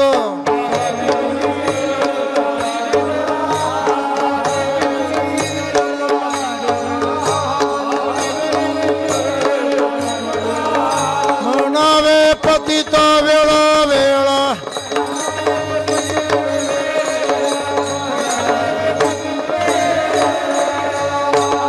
परमात्म्याच्या विग्रहावर त्याला स्नान घातल्यानंतर, तिलक लावल्यानंतर तुळशी पत्र व्हायचं, प्रभूची शरणागती करायची. सोपं काम आहे नाही का? देवाच्या पूजने. आता भगवान शंकर असतील, त्याला काही बाकीची आवश्यकता नाही. एक कपसा पाणी, एक बिल्वदळ, पूजन केवळ सोपे बहु. एक बिल्वदळ चंदन अक्षदा, पूजन तत्वदा सोपे बहु. परमार्थामध्ये देवार्चन केलंच पाहिजे. आमच्या बाबांनी परिक्रमा करताना रोज नर्मदेच्या स्नानानंतर नर्मदा पूजनाबरोबर इष्टदेवतेचं पूजन, देवाच्या पूजनी आणि प्रदक्षिणा. स्वतःभोवती पूर्वेकडून पश्चिमेकडे फिरायचं असं, किंवा उत्तरेकडून दक्षिणेकडे फिरायचं. याला परिक्रमा म्हणतात. सोप्या भाषेत प्रदक्षिणा. प्रदक्षिणा. नामा मने प्रदक्षिणा,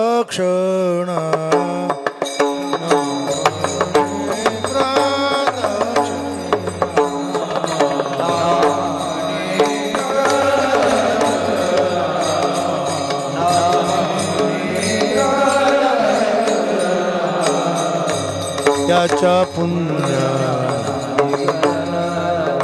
त्याच्या पुण्या,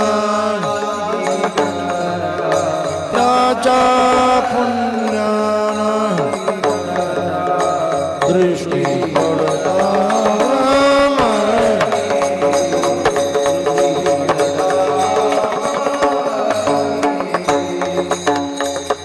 अमरकंटक पासून तर पुन्हा अमरकंटक, नेमावर पासून तर पुन्हा नेमावर, ओंकारेश्वरापासून पुन्हा ओंकारेश्वर,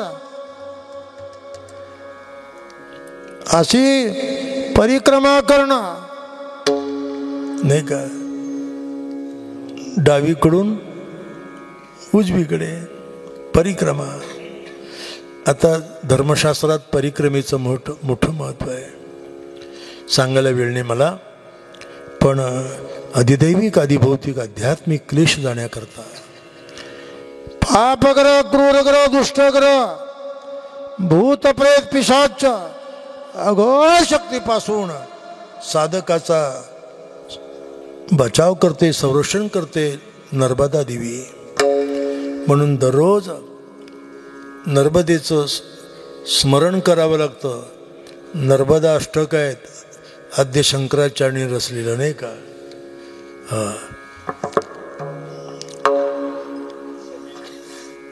विधीय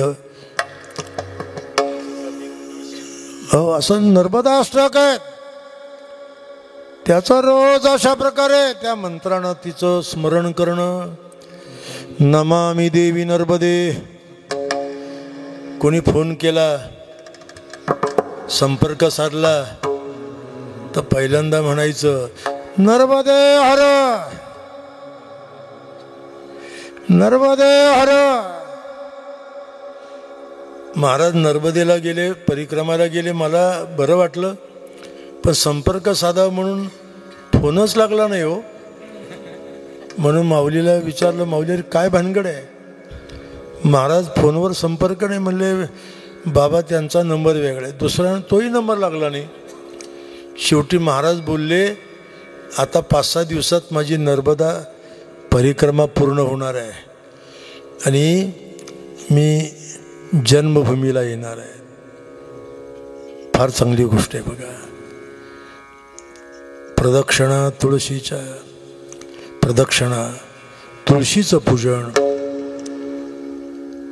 मोठा लाभ आहे संसारामध्ये परमार्थ करण्याचा. नाही तर संसारामध्ये परमार्थ शक्य नाही. आणि संसारात जर देव मिळाला असता तर अनेकांनी त्याग केलाच नसता. राजा भरताची गोष्ट तुम्हाला माहिती आहे.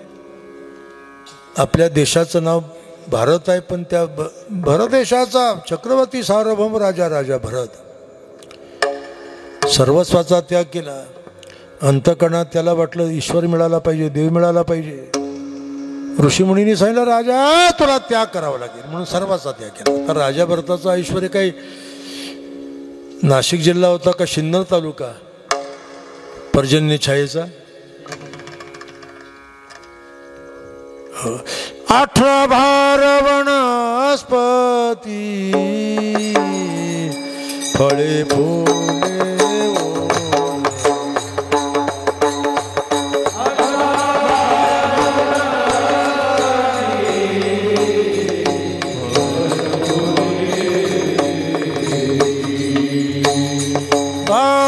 त्या पोखरीनी नदी गंगा वाहती.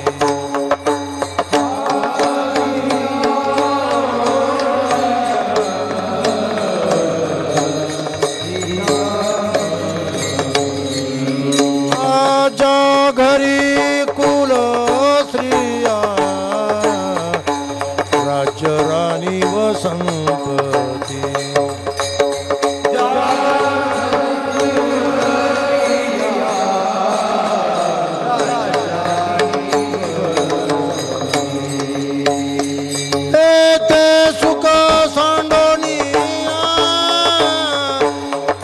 या योग सेविती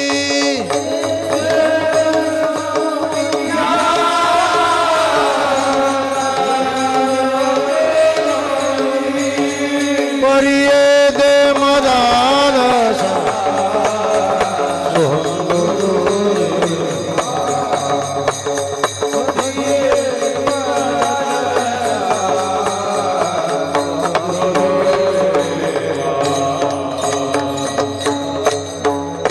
भागवतामध्ये महाराणी मदालसेचं प्रकरण आहे. अलर्क नावाचा तिचा राजपुत्र होता. त्याला पाळण्यात निजवताना ती हल्लरू गायची, सांगायची बाळा, हे बाळा ऐक जरा. 18 भार वनस्पती, एका राजाची गोष्ट सांगते ती. सर्वस्वाचा त्याग केला. 18 भार वनस्पती फळे फुले उलती. 22 त्या पोखरणी नदी गंगा वाहती. ज्या घरी कुलस्त्रिया राज्य राणी व संपत्ती. काही कमी नव्हतं. ते सुख सांडोनिया कासया योग सेविती. भजन वारी आम्हाला मान्य हो, आपण अनुष्ठान केलं पाहिजे, व्रत घेतलं पाहिजे, वृत्तीचा निग्रह केला पाहिजे. ते त्यांच्याकडून घडलंय. करा जप तप अनुष्ठान याग,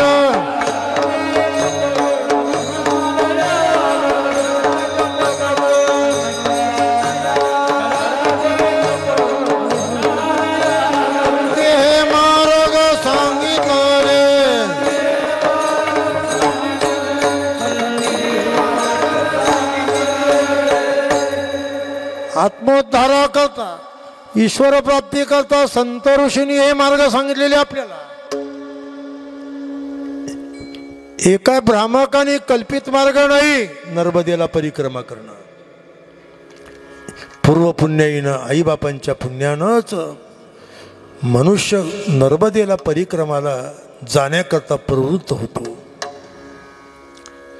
नर्मदा परिक्रमा करणं ही सतीचं वाण आहे. अजून तुम्ही भेडाघाट पाहिला नाही. ठीक आहे.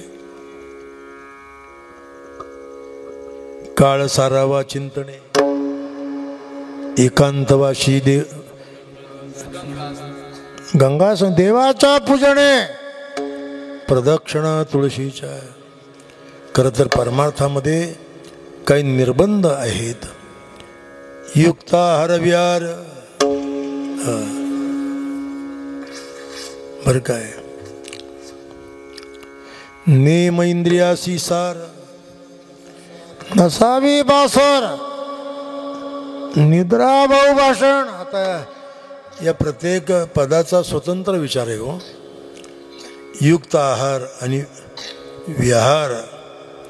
आहार शुद्ध पाहिजे आपला. आहार चांगला असला तर परमार्थ पुढे जातो. मोठं वाईट वाटतं कधी कधी. आज महाराष्ट्रातील 99% बुवांच्या गाड्या धाब्यावर दिसतात आम्हाला.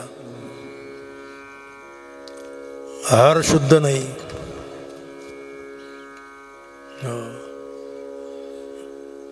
युक्त आहार लागतो, पवित्र आहार करावा लागतो. त्याचं भ्रमणही पवित्रता पाहिजे. युक्त आहार विहार, नियम इंद्रियासी सार. इंद्रियांना नियम पाहिजे, योग्य नियम पाहिजे इंद्रियांना. भजनही करतो आणि इतरही गोष्टी करतो. ते भजन नाही, जागरण आहे. आणि त्या जागरणाने रोग होतात बरं का. त्या रोगाने माणसं मरतात. माझ्या माहितीप्रमाणे अनेक भजनी महाराज जागरणानं मेले. म्हणून योग्य रीतीनं परमार्थाची वाटचाल व्हावी. युक्त आहार विहार, नेम इंद्रियासी सार, नसावी बासर. बासर म्हणजे व्यसन. साहित्यशास्त्रामध्ये व्यसनाला पर्यायी शब्द आहे बासर. कुठल्याही प्रकारचं त्यांनी व्यसन करू नये. हो. निद्रा,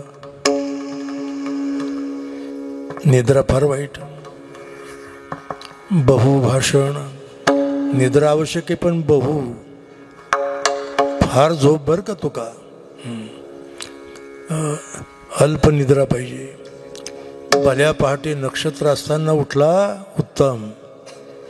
नक्षत्र मावळ्यावर स्नान संध्या केली मध्यम.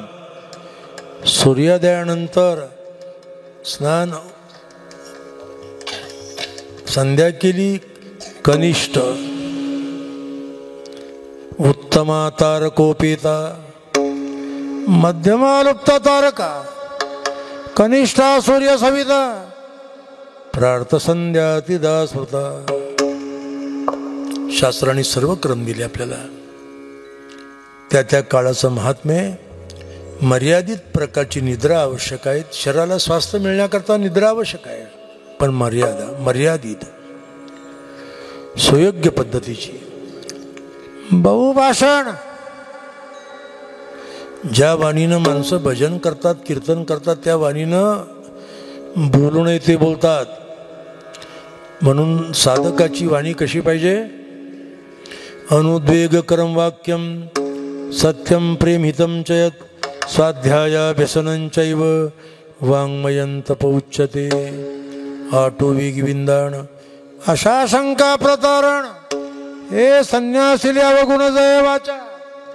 विरोधवाद बळू प्राणिताप ढाळू उपहास छळू वर्मस्पर्शे.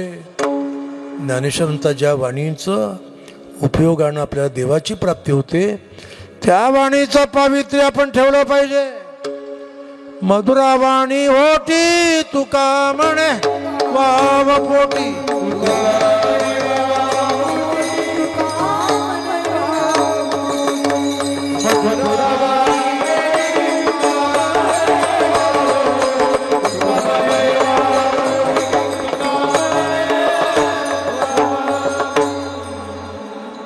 आणि वाणीनं जर काही बोलत राहिला बहुभाषण करत राहिला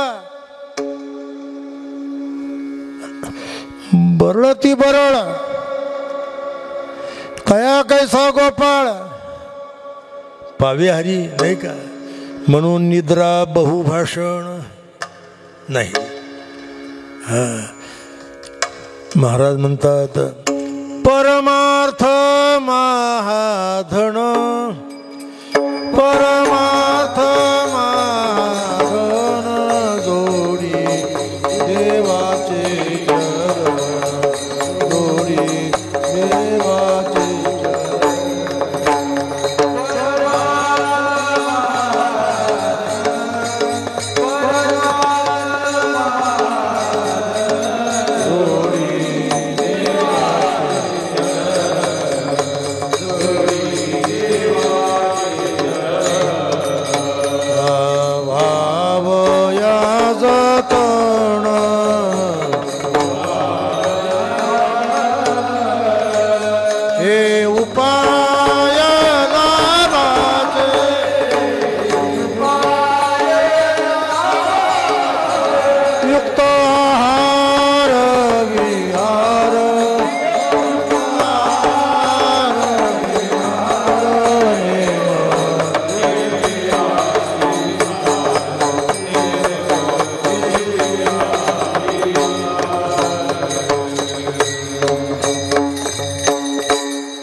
मोठं धन आहे परमार्थ.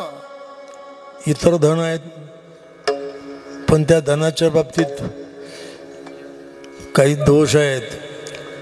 हे धन असं आहे न चोरी हरियम न राजहर्यम न भातृभाज्यम न च भारकारी वे कृते वर्धते नित्यम. असंही धन आहे. साधू संतांनी परमार्थाला धन म्हटलंय. परमार्थ धन जोडी देवाचे चरण. अपेक्षा आहे ऋषीमुनींची शास्त्रकारांची की आपल्या प्रयत्नानं देवाची प्राप्ती व्हावी. आयुष्यामध्ये आयुष्याच्या साधने सच्चिदानंद पदवी घेणे हे निश्चय केला पाहिजे माणसाने. आपल्या पारमार्थिक वाटचालीमध्ये काहीतरी अनुभव आला पाहिजे.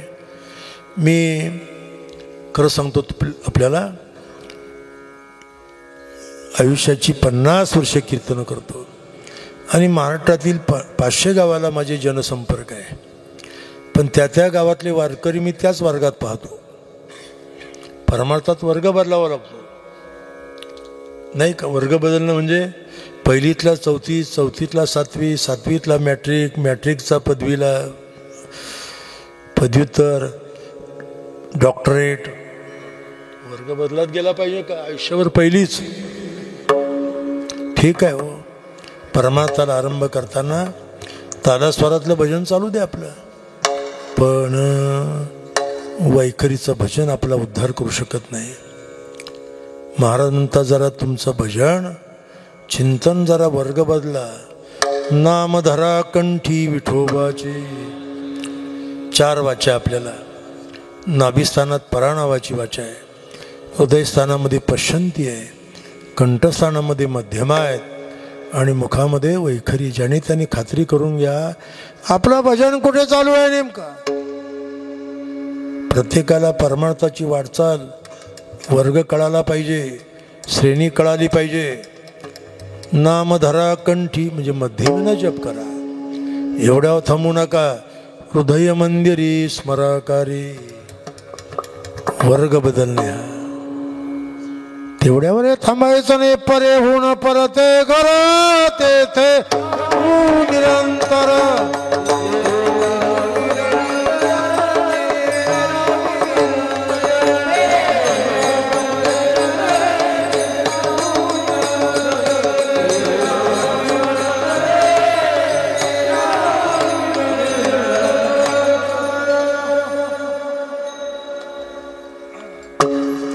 आज सकाळी दीक्षितवाड्यामध्ये एक बुरटा महाराज कोणाला तरी अनुग्रह देत होता. एका साधक बिचारा गरीब होता आणि त्याला बसवलं लोकात. त्यानं सारखं त्याला म्हणायचं. आता मी म्हणलं वेड्या अरे काय करतो तू, याची हृदयक्रिया बंद पडेल ना. सोपं नाही, क्रमाने जावं लागतं, हळूहळू जावं लागतं.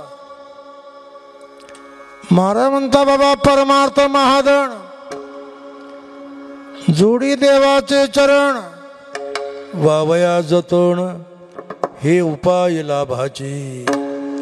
जे 2 चरणामध्ये उपाय सांगितले संसारामध्ये राहून परमार्थ साधण्याचे, ते उपाय तुमच्या लाभाचे आहेत. तशा पद्धतीनं जर तुम्ही गेला तर तुझं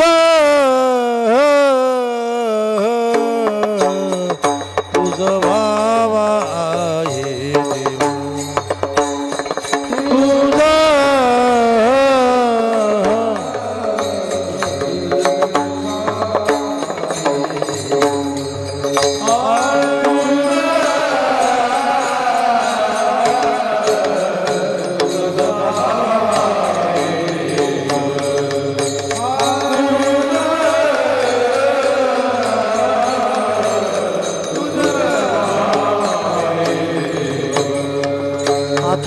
ब्रह्मजिज्ञासा. ब्रह्मसूत्र अध्यास भाष्याला आरंभ करताना व्यासाने विचारलं श्रोते हो जिज्ञासा आहे का हे ऐकण्याची. कीर्तन ऐकायची सुद्धा मनस्थिती लागते.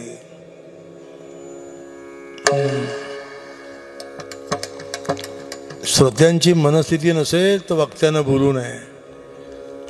महाराज म्हणतात ऐका जरा वावया जतन हे उपाय लाभाचे.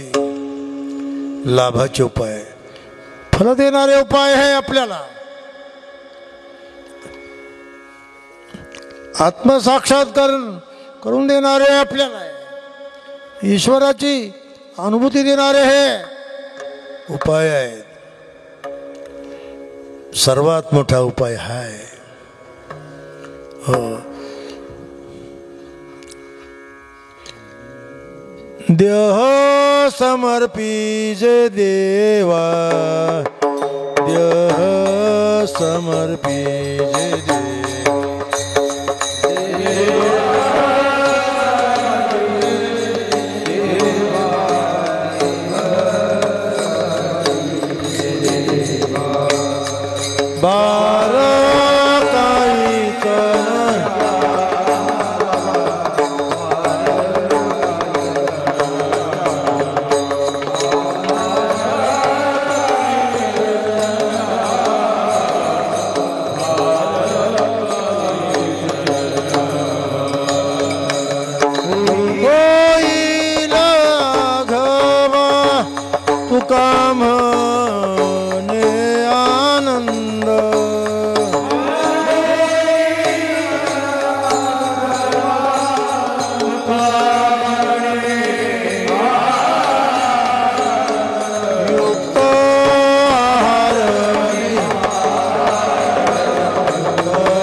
शास्त्रामध्ये प्रक्रिया जर असेल कोणती तर शरीर समर्पण करावं लागतं. देह समर्पिजे देवा, समर्पण महत्वाचं आहे. म्हणून वारकरी पंढरीत गेले की महाद्वारात जाऊन लोटांगण घालतात. काया वाचा मन समर्पण करणं म्हणजे लोटांगण आहे. आता लोटांगण घालणारी वारकरी वेगळे, डायमंड वेगळे बरं का. त्यांना लाज वाटते, कपडे खराब झाले तर, लोक हसले तर. पण प्रभूचे लाडके भक्त, भोळे भाळे भक्त महाद्वारात पोहोचले पालखी बरोबर की लोटांगण सर्वस्व देणं, काया वाचा मन संत चरण प्रमाण, जिवे भावे झालो दास, समर्पण येते. हे खरं पिंडदान आहे. गैला जाऊन पिंडदान करण्यापेक्षा सातो जाऊ तांदूळ तीळ हे कव्य पितरांच्या उद्देशाने आपण देतो.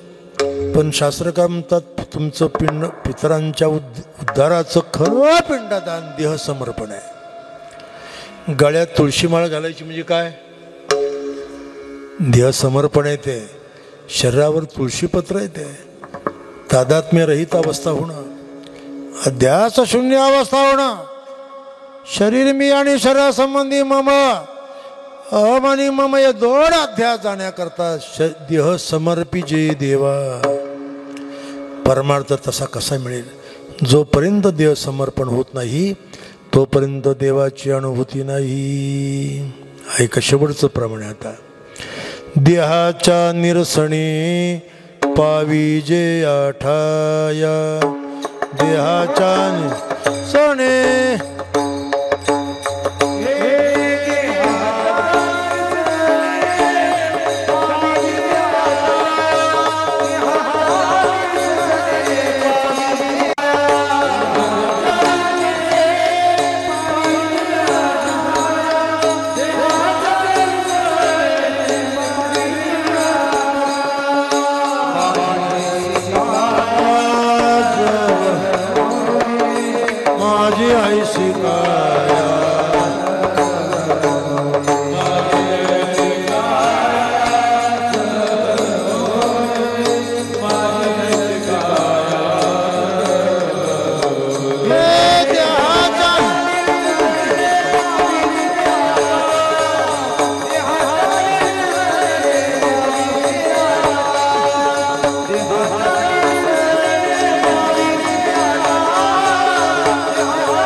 तत्वज्ञानामध्ये देहाचा निराश आहे. देहाचा निराश झाल्याशिवाय ईश्वर अनुभूती नाही.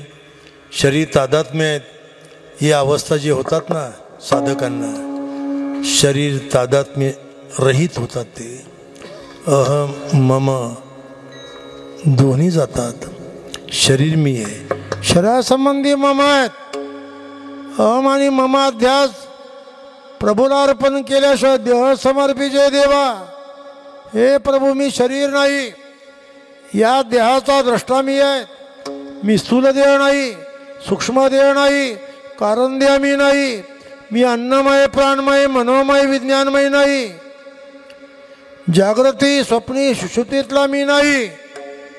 या तीन अवस्थेचा मी साक्षी आहे. तीन देहात व्यतिरिक्त आहेत, पंचकोशातीत आहेत. मी सद्रूप आहेत, चिद्रूप आहेत, आनंदरूप आहेत. असा ध्यास करणं म्हणजे परमार्थाची सुरुवात आहे. अजून तुम्ही परमार्थाच्या अंगणात सुद्धा नाही. आपण दरवाजा तर दूरच आहे. देवापर्यंत पोहोचायला सुरुवात केली पाहिजे. म्हणून देह समर्पिजे देवा, भार काहीच ना घ्यावा, होईल आघावा. तुका म्हणी आनंद महाराज. आघावा म्हणजे काय? अंतर्बाह्य आनंद होतो. आनंदोरे आजी आनंदोरे, सभायाभ्यंतरी अवघा परमानंदो रे. एकची उरले काया वाचा म्हणा, आनंद भुवना माझी त्रयी. मने धाले पूर्ण विठ्ठलाची झाली. अंतर्बाह्य रंगून गेली विठ्ठलाची. अंतर्बाह्य आनंदावस्था होणं याचं नाव आहे आघवा आनंद.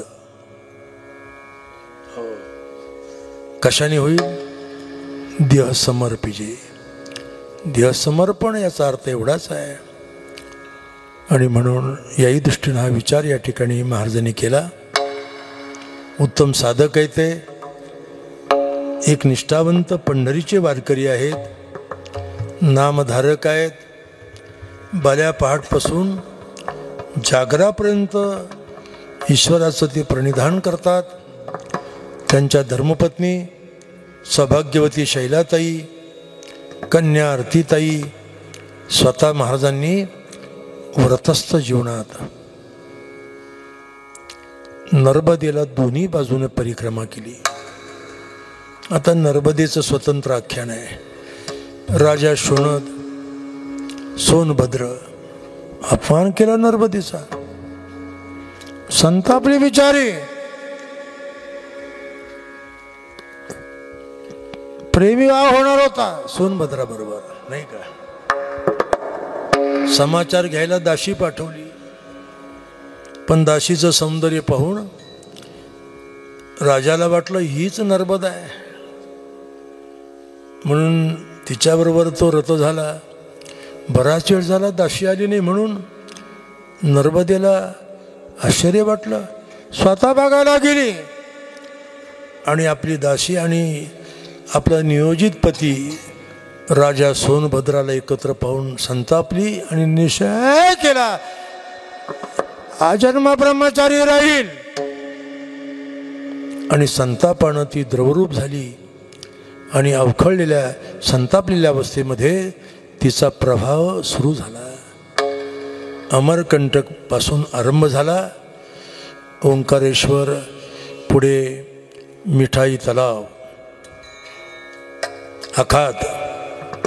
त्या आखातामध्ये समुद्राला ती मिसळली.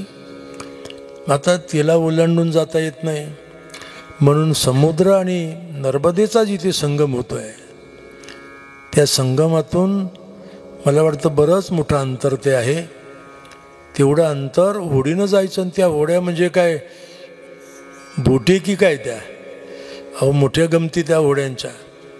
आम्ही जेव्हा गेलो तेव्हा म्हटलं आता पुन्हा आपण लहवीतला परतत नाही.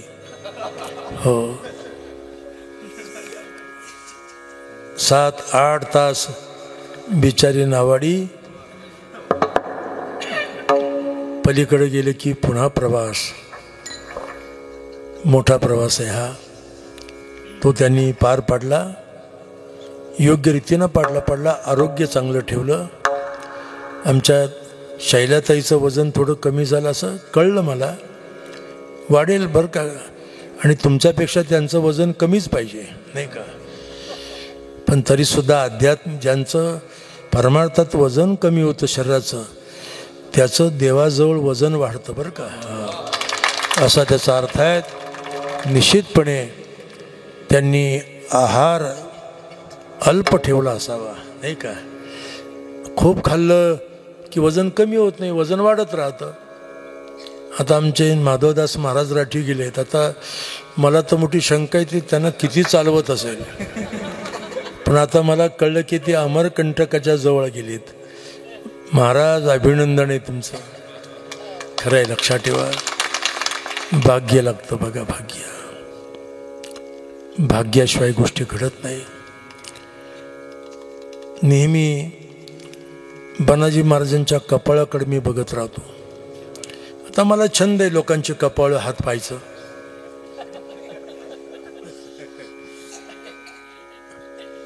पुणे युनिव्हर्सिटीमध्ये माझ्याकडं एक फ्रान्स देशातली मुलगी डॉक्टरेट करत होती. जेसिका तिचं नाव. त्याला इंग्रजी पण नीट येत नव्हतं, म्हणून विषयीने मला माझ्याकडे पाठवलं. तिला संशोधन करायचं होतं तत्त्वज्ञानावर, संत साहित्यावर, पुराणावर, धर्मशास्त्रावर.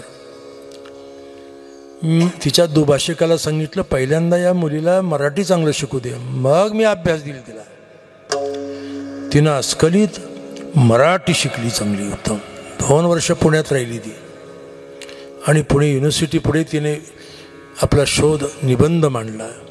फार विलक्षण आहे तो निबंध. 2 दिवस त्याचा व्हायवा चालला होता. अनेक चिकित्सक प्रश्न विचारित होते. तिचं असं मत होतं, मूल जन्माला आलं की षष्ठी नावाची देवता, ब्रह्मवैवर्त पुराणामध्ये षष्ठी नावाची देवता आहे, तिला आपण अपभ्रंशानं षष्ठी म्हणतो. ती षष्ठी देवता मूल जन्माला आलं की त्याच्या कपाळावर अक्षर लिहिते. बाळाच्याही मागं बसलेली असते, बाळ मांडीवर घेऊन. ती देवता 2 हात मागं करते, कपाळावर लिहिते. ती अक्षरं मोठी विलक्षण असतात. त्या अक्षराप्रमाणे त्या पुराचं वर्तन घडतं, आचार घडतो, आयुष्य घडतं, चारित्र्य घडतं. त्याच्याकडून जे सत्कर्म घडतात, दुष्कर्म घडतात, त्याला जबाबदार जे आहे ते त्याचं कपाळ आहे. पुणे विद्यापीठाने त्याला डॉक्टरेट दिली. कपाळ चांगला असेल तर परमार्थ. करंटे कपाळ ज्याचे ना म्हणे वाचे. म्हणून महाराज फार भाग्यवान आहेत. आता अनेक लोक नर्मदेला गेले असतील, पण आता बाईच्या गळ्यात टाळ, बाबाच्या गळ्यात टाळ, नाही का? आणि दोघंही भजन करत, काकडा म्हणत, अभंग म्हणत, हरिपाठ म्हणत, आरतीताई, शैलाताई महाराज भजन करत त्यांनी मार्गक्रमणा केली. माझ्या खात्रीप्रमाणे निश्चितपणे त्यांची 100% परिक्रमा विधीपूर्वक पार पाडलेली आहे. आणि म्हणून आज हा मलाही सेवेचा योग आला. त्यांचं, त्यांच्या परिवाराचं मी अभिनंदन करतो, कारण ते गेल्यामुळे ज्ञानेश्वर महाराज त्यांच्या पत्नीनं संसार सांभाळला. बाबांच्या काही डोक्यात त्यांनी प्रपंच ठेवला नाही. सर्व जबाबदारी कुटुंबाची घरचीच त्यांनी सांभाळली. सर्वांना अभिनंदन करतो. आणि खरं तर आपल्या आयुष्यात नर्मदा देवीची परिक्रमा व्हावी. नाही तुम्हाला पायी जमली, आता अनेक सुविधा आहेत.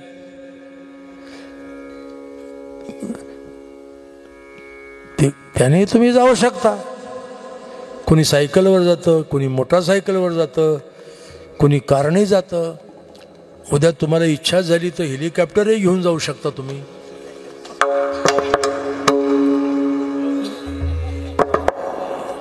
पण नर्मदे हर, नर्मदे हर, नर्मदे हर, विठोबा रखुमाई.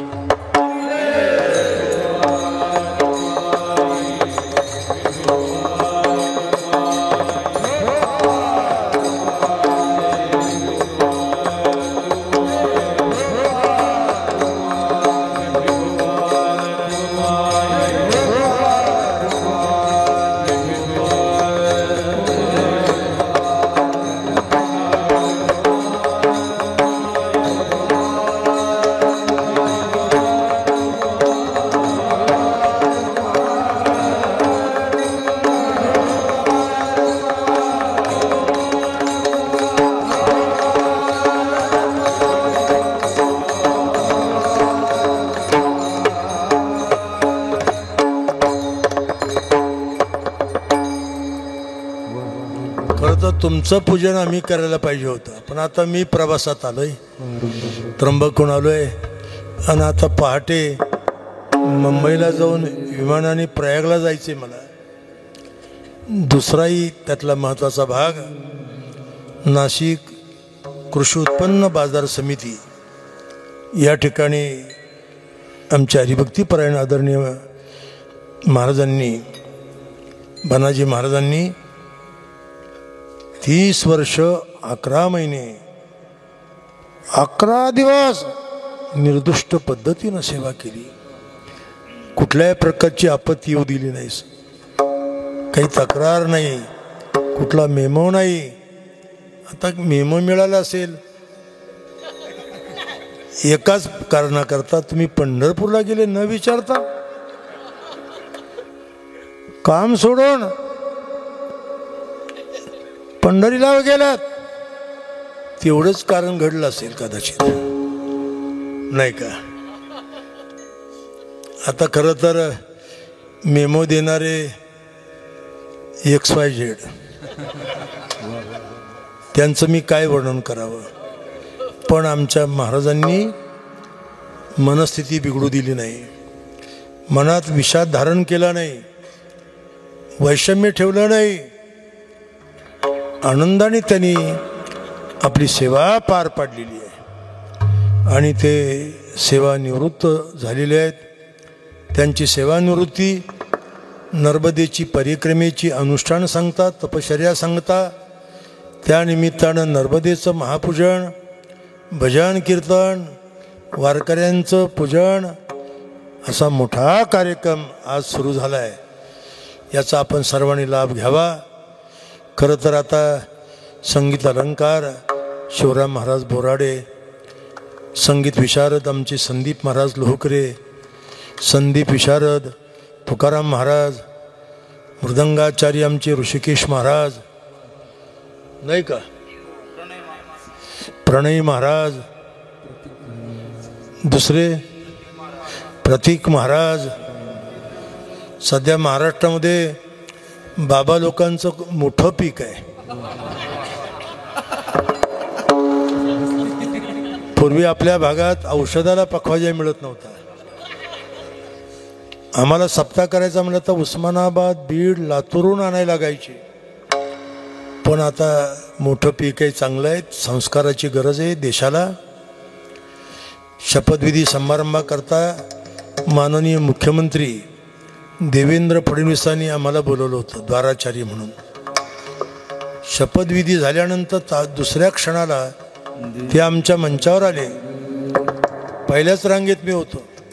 माझे दोन्ही हात धरले, हसू लागले. महाराज काय केलं पाहिजे आम्ही, काय सजेशन काय तुमचं? म्हणलं ठीक आहे, तुम्ही फार भिताड बांधू नका, छाताडाकडे लक्ष द्या लोकांच्या. महाराष्ट्र शांत झालाय, जाती जमातीमध्ये कलह लागलेत, विद्वेष लागलेत, विचार आणि भ्रष्टाचार थैमान गावतोय महाराष्ट्रात. फार मोठी आपत्ती आहेत आणि आपत्तीच्या कालामध्ये राज्याला संस्कार पाहिजे, संस्कृती पाहिजे. आणि संस्कार आणि संस्कृती केवळ वारकरी पंथ देऊ शकतो. इतर पंथामध्ये, संप्रदायामध्ये ते सामर्थ्य नाही. महाराष्ट्राची संस्कृती, संस्कार वारकरी परंपरेत आहे. आणि आपले बाबा मनाजी बाबा हे वारकरी पंथाचे निष्ठावंत पाईक आहेत. त्यांना दीर्घ आयुष्य लाभावं, चांगल्या तऱ्हेचं आणखी त्यांच्याकडून ईश्वर सेवा घडत राहावी. त्यांच्याच आईबापांच्याच आशीर्वादानं आमचे माऊली महाराज आज उत्तम कीर्तन करतायत. परमार्थामध्ये ते पण अभिरत आहेत. आरतीताई कीर्तन कथा करतात. धन्यवाद सर्वांना.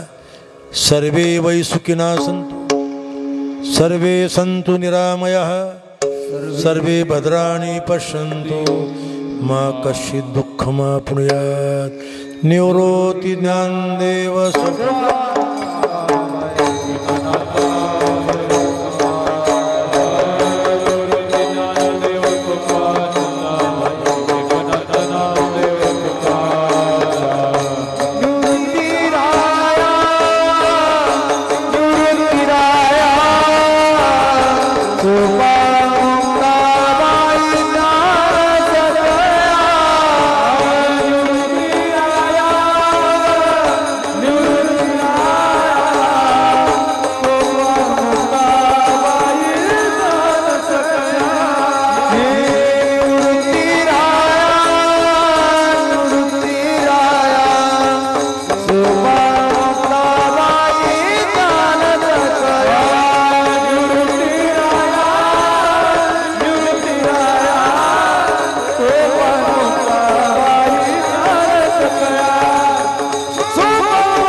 विठ्ठल जय जय विठ्ठल.